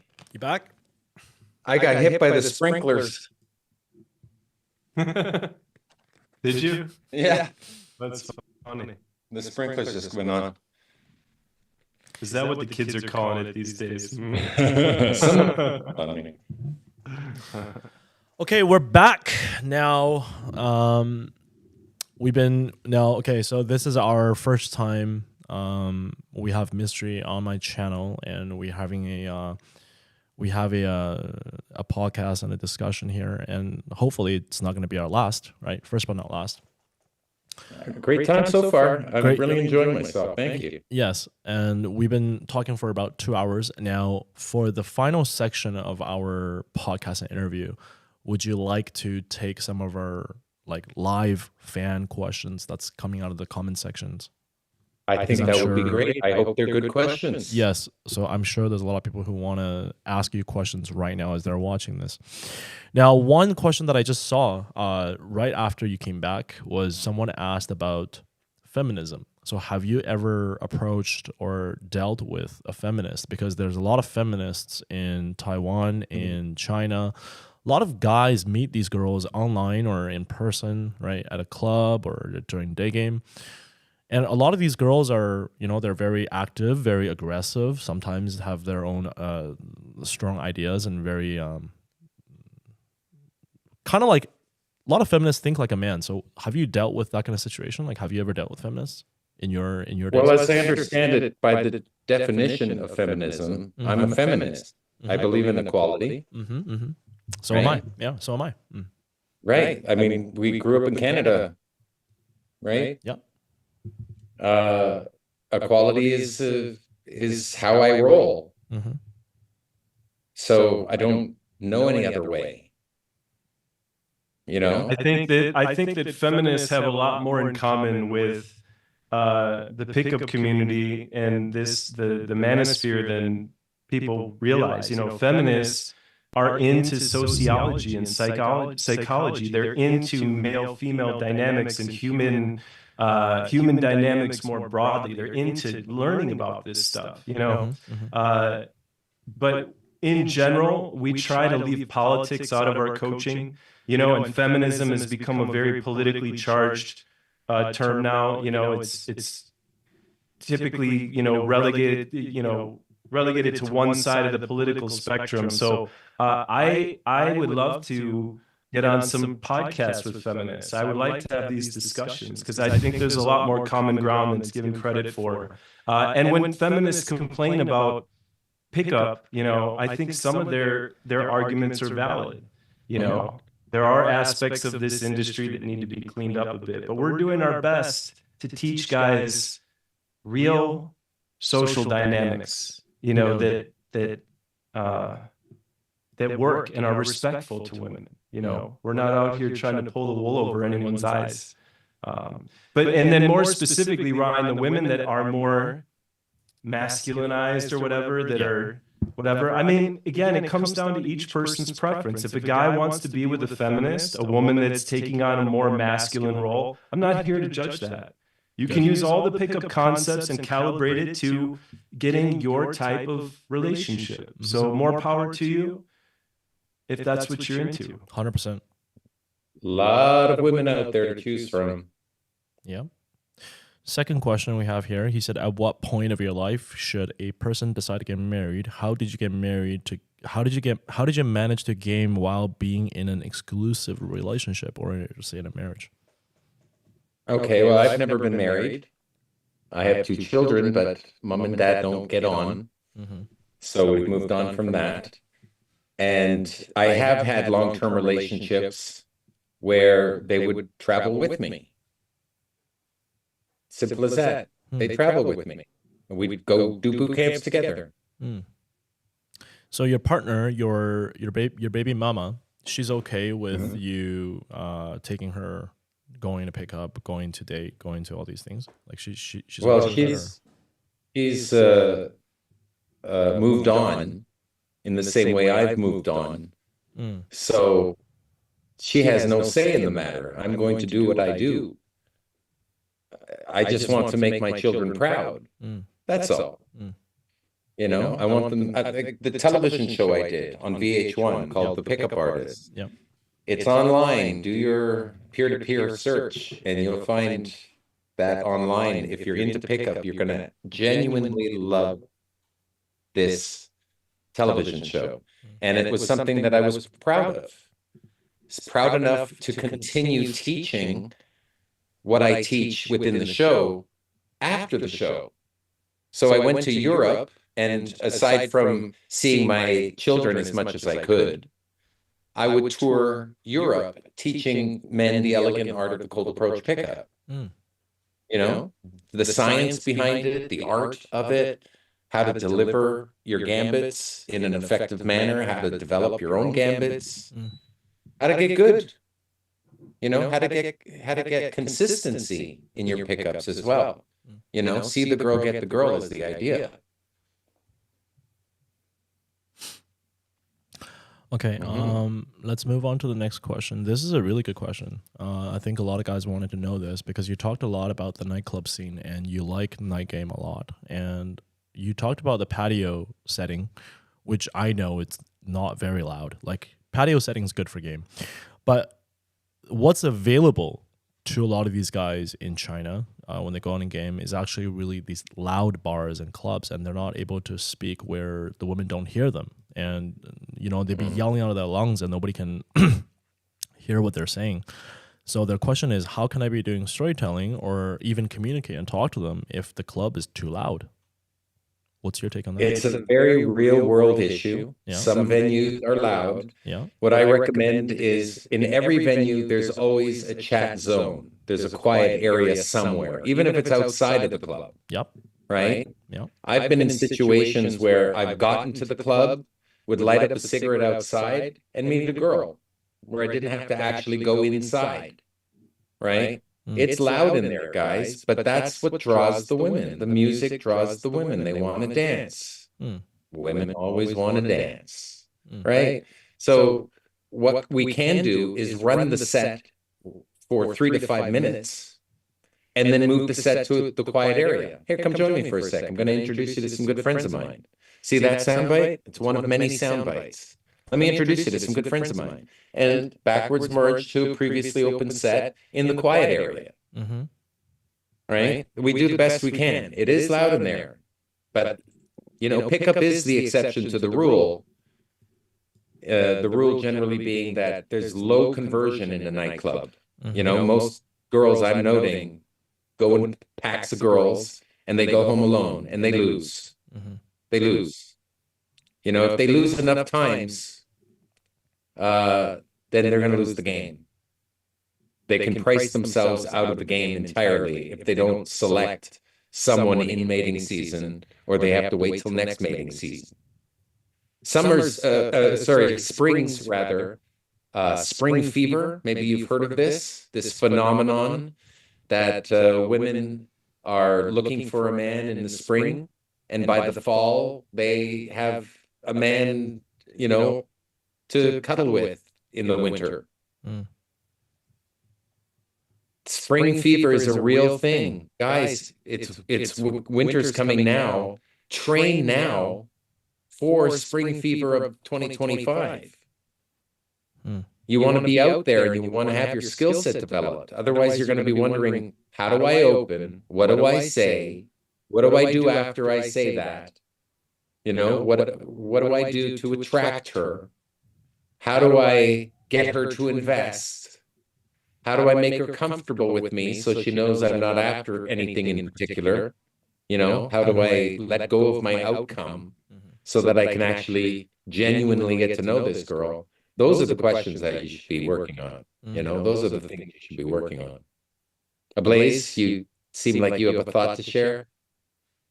You know, yeah, the loud clubs that's a real obstacle to contend with, you know.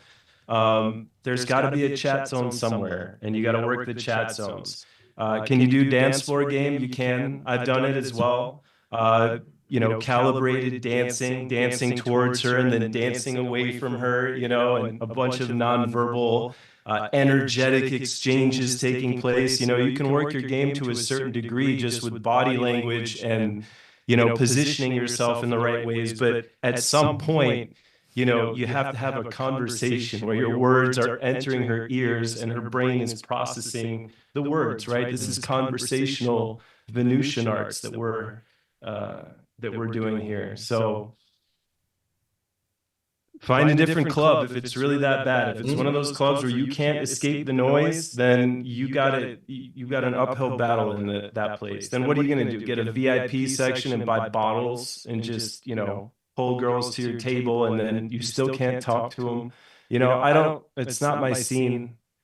If I'm there, if I wind up there, I'm going to enjoy it. I'll embrace the moment, certainly, but it's not ideal. It's not a rooftop patio. Las Vegas. Very loud clubs in Las Vegas. Some clubs you have to leave the club to make a phone call. Right? Very loud. So don't go to those ones. That's all. Because you're looking for a girlfriend, aren't you? So you don't go to, you know, a place that isn't conducive to pickup. Right? Like the men's washroom. You don't go to the men's washroom in order to pick up a girl, do you? It's not conducive to pickup. If you can't conversate with a woman, converse with her, then you can't run conversational pickup. Right? Then what are you reduced to? You know, maybe there's a live band and it's getting in the way of you having a conversation with a woman because it's their set. It's their group of people paying attention to the live band. If you want, start a band. I make music. I've made half a dozen songs already that I share with women. You know, get into the performance of something. Convey your personality. Whether it's singing, whether it's magic, whether it's storytelling, you have to do something to convey your excellence. Why not all of it? That's how I do it. I do all of it. The Loud Club is where you take a group of people, you know, meet at a friend's house, have a party, go to the Loud Club for a few hours, and then leave and go back to the after party where you can converse again. Ideal. Interesting. Okay, let's take one more question. A guy said, one of the fans said, if a girl mentioned that that she has a boyfriend, but she still shows IOI off the approach, and she's even willing to go on an instant date, let's say go watch a movie or go to the theater or go for coffee, should I keep chatting her up, and how do I close? And should I be doing this if a girl mentions I have a boyfriend, but she still stays there or complies? Just because she said she has a boyfriend doesn't mean she does. It just means you hit on her in such a way that made her feel uncomfortable and have to say that. It is a way of getting rid of the barrage of bore. I have a boyfriend. Oh, you have really nice shoes. Thanks. My boyfriend bought them for me. Boom, lockout, right? It doesn't mean that she does have a boyfriend. It just means she doesn't want you hitting on her anymore, right? So she uses that as her excuse, as if it's going to work. I don't get it. I don't get I have a boyfriend. Reason is because I do microcalibration. When I show an indicator of interest, I calibrate it with an indicator of disinterest. For instance, I can say, you have beautiful eyes. Can I touch them? How about now? So the you have beautiful eyes is the IOI, and the can I touch them is the IOD. You can do the opposite too. You can do an IOD with an IOI. You can say, oh, you little shit, get over here. Hug. If I just say, get over here, she may not want to hug me. But if I say, oh, you little shit, get over here, hug, I'm much more likely to have her comfortably hug me. And the power of any kino is in the roll-off. It's not in hugging her. Yes, she becomes physiologically accustomed to your touch, but the power of kino is in the roll-off. It's in letting go before she feels discomfort and being cognizant of her comfort levels at all times. That's what comfort is, a phase. There's three phases to the stage of comfort. There's C1, C2, and C3. C1 is in the attraction location, you know, the quiet area where you can chat, perhaps away from the speakers, you know, more at the bar area. Then there's mid-game, C2 comfort, you know, like getting a bite to eat at Mel's Diner on Sunset Boulevard. And then C3 is her living room or your living room, even better. There's a lot of comfort taking place, right? There's a lot of phases in comfort. In the first comfort phase, I'm concerned about trust. I'm just establishing enough trust so that she will safely bounce from one venue to the next with me. Then we're in the C2 location, and my focus is on connection with C2. I'm connecting with her. I'm having genuine discussion with her. We're talking. We're getting to know each other, right? Talking about how I became who I am. Talking about stories that make me who I am. And her reciprocating as well, telling me the stories about her life. And then C3, in the living room, I'm concerned about intimacy. Because intimacy leads to arousal. Intimacy leads to seduction. So I break up comfort into those three main phases: trust, connection, and intimacy.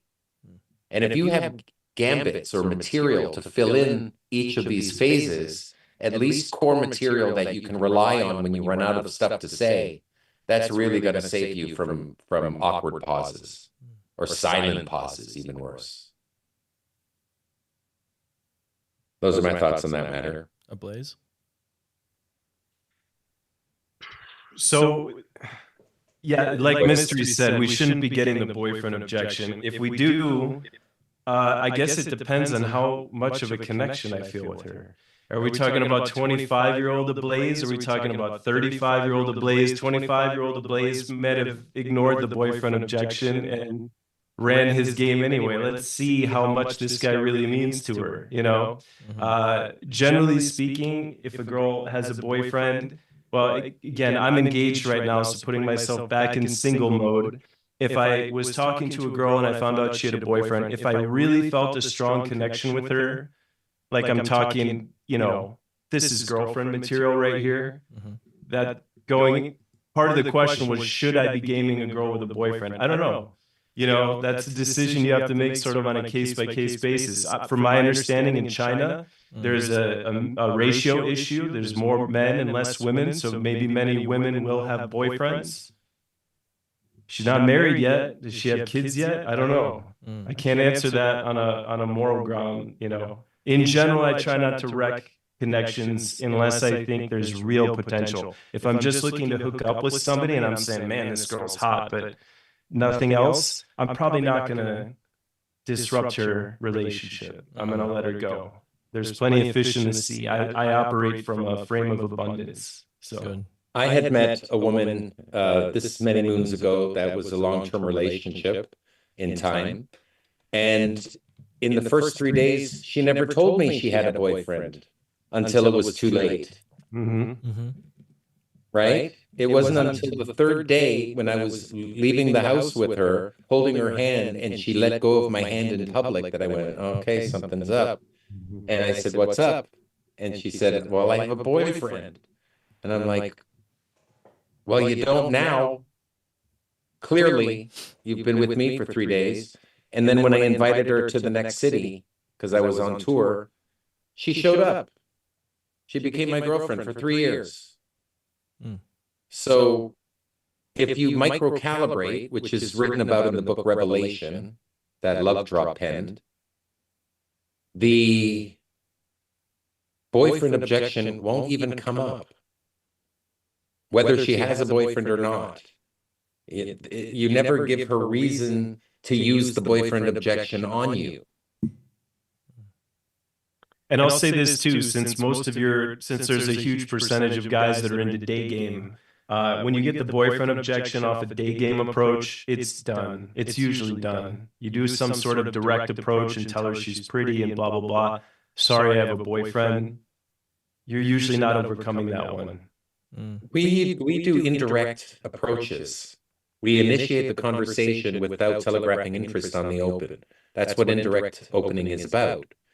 There's no reason when I say nothing can wreck this day, my friends and I conducted a caper, and we're now celebrating like the end of Ocean's 11. She can't say, I have a boyfriend. That'd be weird. And I have a boyfriend minimizer. I simply say, we're all seeing someone. That's how I minimize that. But it so rarely comes up because I'm opening indirect. I'm showing that I'm an interesting person. I'm then showing curiosity about them genuinely, you know, not asking, so do you have a boyfriend? I don't ask that. I don't bring that up. She doesn't bring up, I have a boyfriend. You know, my material's too good. We're talking about different topics. It never comes up. You could say, yeah, sure you do. If you want to throw a little neg in there, I have a boyfriend. Yeah, okay. Right. Or if you want to, you can say, oh, boyfriend, cool. I was wondering if you were looking for a husband. Listen, I've gone down the rabbit hole of boyfriend destroyers and overcoming the boyfriend objection. And generally speaking, I'm not a fan of it. I'm not a fan of overcoming shit tests either. Girl gives a little shit test and we overcome that. I've done all that too. And in general, when the girl's shit testing me too hard, I go, okay, you're losing me. And I mean it. I'm not just pretending. She's really losing me, you know? Yeah, it's a red flag. Let's take one last question. We didn't actually get to ask this, and I think they want to know the answer to this. A lot of people probably wanted to ask this. was doesn't matter if we're doing, let's say, if the person is doing, let's say, an indirect approach or a direct approach, but they're more concerned with the way they look. So some guys are concerned, especially in China, they would ask things like, well, if I'm too short, let's say I'm 165, 168 centimeters, or if I'm 172 centimeters, I'm not that tall, I'm not that good looking. Even if I go indirect, girls will look at me and they'll turn away. And Mystery, what do you say to that?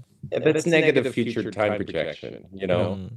If, you know, thinking about the future, if you think negatively about the future, here's what I suggest. Don't game. Stop chasing girls. Don't invite girls into your life. Don't go to the party. That's it. You're out. You're not allowed. That's what I say. You're not allowed. No one's inviting you to the parties. You can't go. Or you can suck it up, get in there, and make it happen. Women are choosing based on the type of make it happen guy you are. So if you can't make it happen, she's not going to be impressed by you. That's why girls give shit tests, which I call congruence tests. They're testing for your congruence. You know, you say you're a certain type of man and then you behave differently. That's a red flag for her, right? So just get out there, get to the party, because if you don't go, no one will miss you. No one misses you at the party because everyone else is at the party. They're having fun. Get to the parties. You're going to enjoy them. They're fun. That's why people do it. I overheard a conversation one time at a restaurant. There were 3 girls sitting next to me, and I kept hearing the word hot, ugly guy. Hot, ugly guy. They said it multiple times, and I finally, over the shoulder, opened. I said, hot, ugly guy. You know, what's a hot, ugly guy?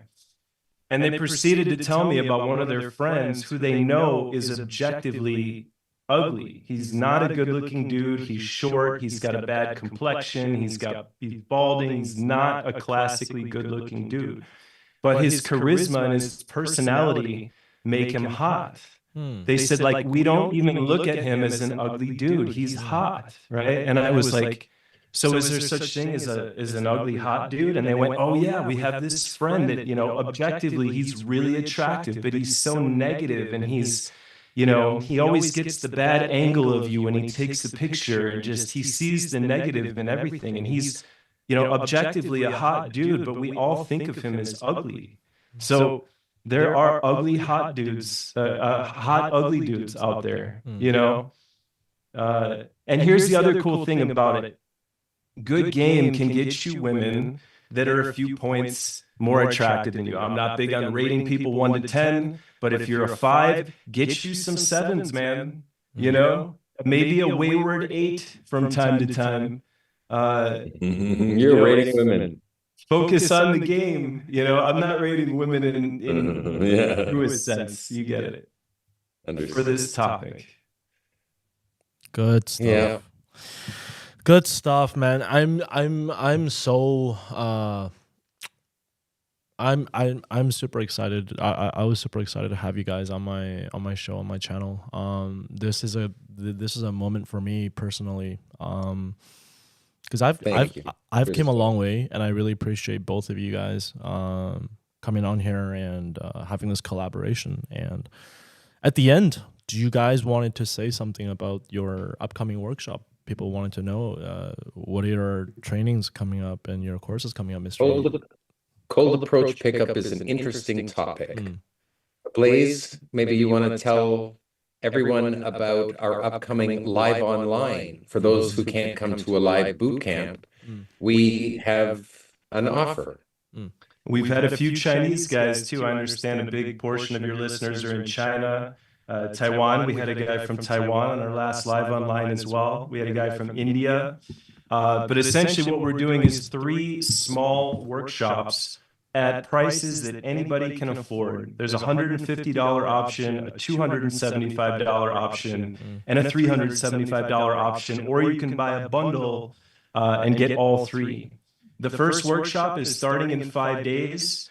We're going to be going over a variety of topics. There's going to be a lecture component and a Q&A where you're going to get to actually interact with Mystery. This is a mystery-led event. It's going to be 90% mystery. I'm going to be there doing maybe 10%, 20% of the topics, just kind of keeping everything on track. But you will get to meet the man mystery for a handful of dollars, okay? We did these live online workshops in the past for $1,500, $2,300. Most of the guys that wanted to train with us had $200, $500, $600. So I twisted Mystery's arm and I said, let's do something for the guys that couldn't normally afford to train with you. And, he conceded. He said, all right, let's do it. So No Excuse November. We call it No Excuse November because I don't want to hear any, I can't afford it. If you can't afford $150, we talked about guys that are broke, right? There's a level of broke where you got to get your shit together. You don't have to be the richest dude in the world, but if you're flat broke and you can't afford a $150 seminar, for example, then you got to level up your money game. So we have these 3 live online workshops coming up. And then I'll say this too, we have 2025, we have some boot camps coming up. There are boot camps with me and Mystery. There are boot camps with Baxter and Mystery. We're going to be in San Diego, Las Vegas, Austin, Texas, Nashville, Chicago, New York, Cancun, Los Angeles, right? This is all 2025. We've got Mystery's O1 visa renewed. He's ready to work in the US and change some lives. And then one last plug, if I may. I mentioned this at the beginning of the workshop, of the podcast here, but I have a soon-to-be-released book coming out in January and February 2025, depending on how quick everything gets finalized.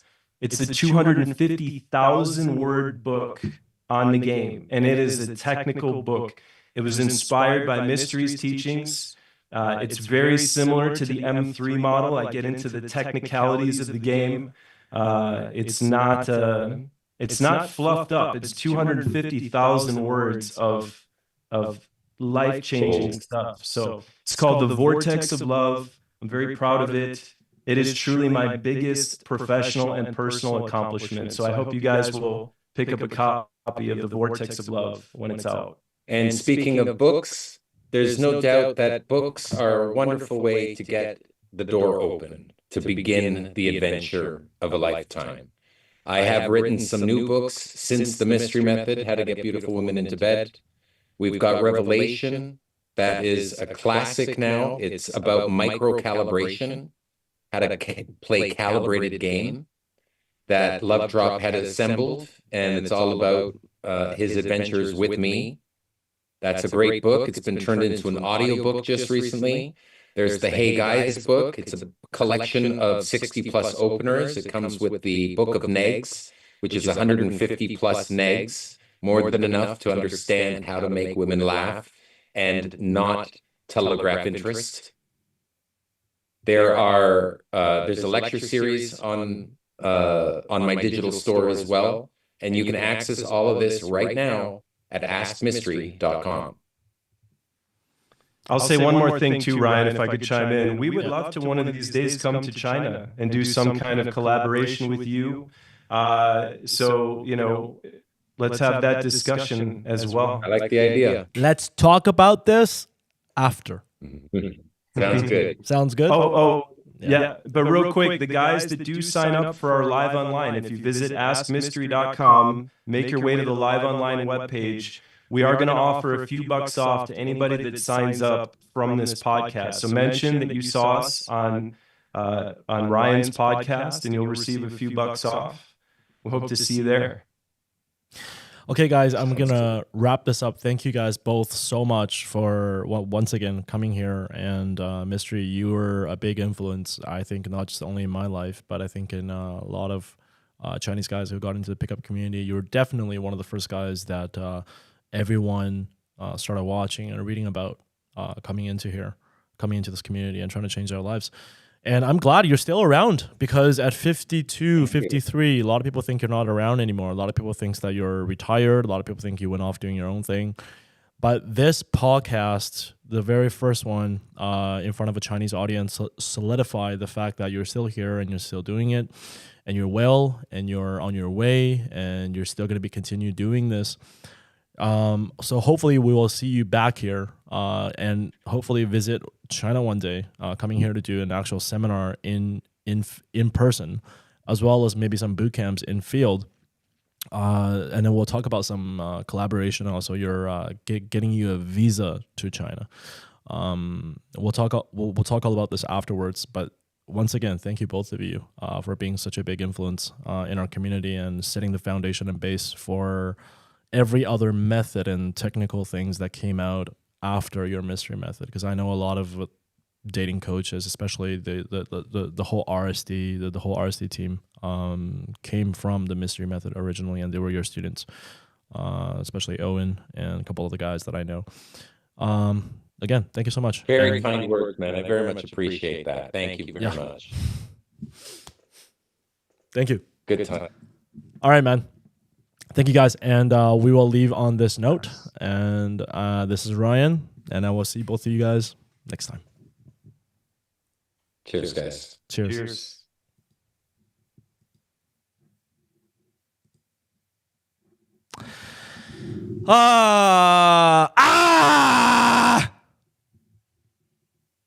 兄弟们，又回到了我和你们的这个时间里面啊！我和你们的时间里面又回到了我这里来了，什么感受，兄弟们？可以，大家在直播间可以表达一下啊！兄弟们可以表达一下，我们今天2个多小时的这个访谈啊，这个访谈和连麦的机会啊，迷男是一个，其实我们也看到了，迷男是一个。虽然他年纪很大，53岁，对吧？很多敏感的话题啊，很多敏感的问题，你们其实想问的、想知道的，今天呢，我也基本上有跟他谈到，都有聊到。我知道很多人，这是他们想要去了解这个所谓的这个祖师爷跟鼻祖，他对这些我们中国男人可能很在意的问题，比如像展示面呀、什么钱啊、什么身高这些东西，或者夜场里面很吵，对于这些话题他怎么看待、怎么看，他可以跟你分享一些什么样的东西。其实迷男。迷男他的性格就是这样的，你会发现他今天分享的很多内容啊，他今天分享的很多的内容、很多的干货、很多的操作，我说句实话，就是20年没变，20多年没变，就他过去的其实很多模式表达的话，其实他都是这样。但是呢，我在今天晚上的这个直播里面，我会分享一个我今天跟他连完麦这个2个多小时以后，我的一个感受和体会是什么。我也会把可能你们没看见的东西，但是我看见的你们可能没有看见的东西呢，我也会分享给你们。这个呢，也可以是，算是一波干货吧，也算是一波干货。所以兄弟们这就是我今天活动期第2天活动期的这个福利给到你们，能把迷男邀请来。那么将来呢，他可能也会来到中国大陆也包括台湾。那么我呢会来安排这些事情，那么我跟他呢也可能会同场出现，也包括其他 RSD 的任何一个导师。所以呢，迷男只是在我这里只是个开始，对吧？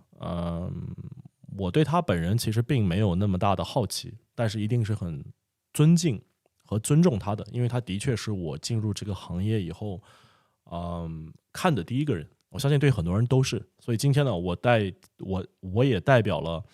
很多我们中国在这个 game 领域情感行业里面的很多粉丝，对于很多一开始就认识他的人呢，我也向他表达了我们郑重的感谢和对他的尊重。最后呢，我也表达了，然后呢，他的感受你们可以去看这个回放你们也可以去看这个回放。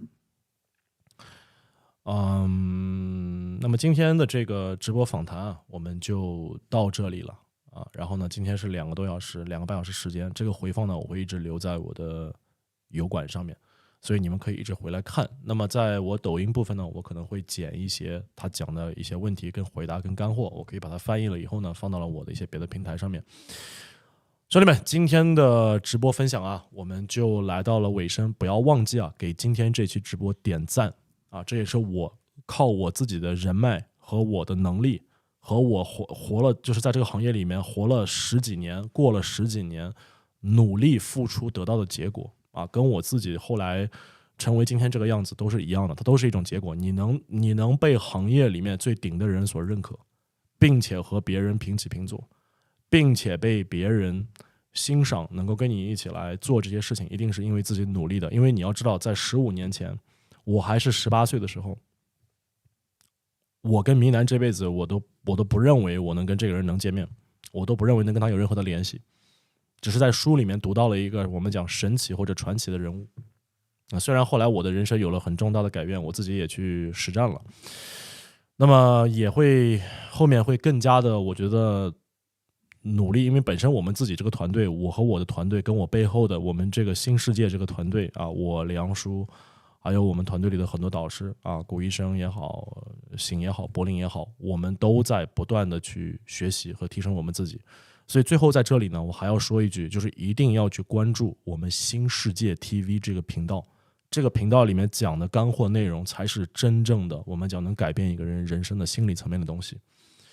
很多谜男其实今天提到的东西啊，全部都是跟技术方面有关的，跟框架方面有关的，跟他自己的我们讲信念方面有关的东西。他说的东西很多东西是没毛病的，理解吗？没毛病的。但是他说的很多东西呢，并不能解决很多人内心的我们讲焦虑也好，恐惧也好，抑郁也好，这些体验也好。所以很多人可能连开始都没法开始。他说的其实没有错，理解吗？他说的一点错都没有，只是说这个过程当中，很多人在这个过程当中在实操的时候啊，他可能没有办法去继续这个东西，因为他本身心里面人格层面就有很多的问题。但是我们可以看到啊，谜男几十年如一日，对吧？他自己的表达也好，对这东西的看法也好，跟几十年前其实并没有变啊。那也跟我在书里面读到的，可能在视频里看到这个人也是一样的。所以呢，你们持续关注啊！如果没有给我点赞的兄弟们，记得点赞啊，给我把这个视频的赞点起来。同时呢，记得去订阅我的频道，这样你们会以后看到更多类似这样的内容，包括我自己的直播。那么今天的这个活动期啊，你们千万不要错过3天里面啊，这是我自己调动了这个资源带给你们的这个福利。今天晚上呢，还有一期直播，我会跟已经付费的会员去连麦，去帮他们解决问题和跟他们去链接。所以兄弟们呢，也可以添加我的联系方式，Ryan91 Pro 也可以， Ryan91 PK 也可以， Ryan91 CC 都可以 ，OK 都可以。活动期非常好的价格，真的就是像白给一样的，你知道吗？你知道这期会员带给多少福利了吗？这期会员除了你花钱买的会员福利本身，还有这种谜男来到我这里额外的这些东西，所以我们是不断的在给价值的啊，不断的在给价值的。所以我自己呢，也代表我们整个团队啊，我们整个后端啊，包括新世界 TV 这个团队，包括我们明年南极的这个计划，我们明年所有的课程计划和带学员出去探索世界的计划。刚才我们也听到谜男说了一个重点，跟我的看法一模一样，就是他说，如果你是个无聊的人，对吧？你是个无聊的人，你什么都没有。他说，那你也可以去旅游啊。他说，你得去过自己的人生啊，你得变成一个有趣的人啊。他这个话呢，就是说的有点可能我们讲话糙理不糙，所以其实也是一样的。他自己也是花了很多的钱跟时间去探索世界。我们一直也是在做这个事情，所以你会发现到最后，我们人的成长和我们所经历的一切，到最后是一个人全方面的成长，而不是整天脑子里面只有 game。那刚才其实也问了他一个问题，就是有些人他脑子里面全是 game， 他怎么把这个东西学 game 和人生去找到一个完整的一个平衡？他的 Wingman 其实也给了一些建议，对吧？也给了一些建议。所以呢，非常感谢大家在这里活动期啊，我再一次感谢所有已经报名的人啊，一直以来持续支持我的兄弟们。作为我的粉丝，我希望你们是对我是无比自豪的啊！作为我的粉丝，我希望你们是自豪的啊！你关注的是我，而不是会有任何的我们讲羞耻感。那么以后呢，也会给你们带来更多的价值啊！我们今天的直播就到这里，我们明天再见。喜欢我的兄弟们记得点赞，然后添加我们的联系方式 Ryan91 Pro、Ryan91 PK、Ryan91 CC 都可以。然后 Line 呢添加 Ryan9191，包括我今年、明年的线下课啊，都可以问起来，也可以报名起来。Okay, this is Ryan. I love you guys, and I will see you guys next time.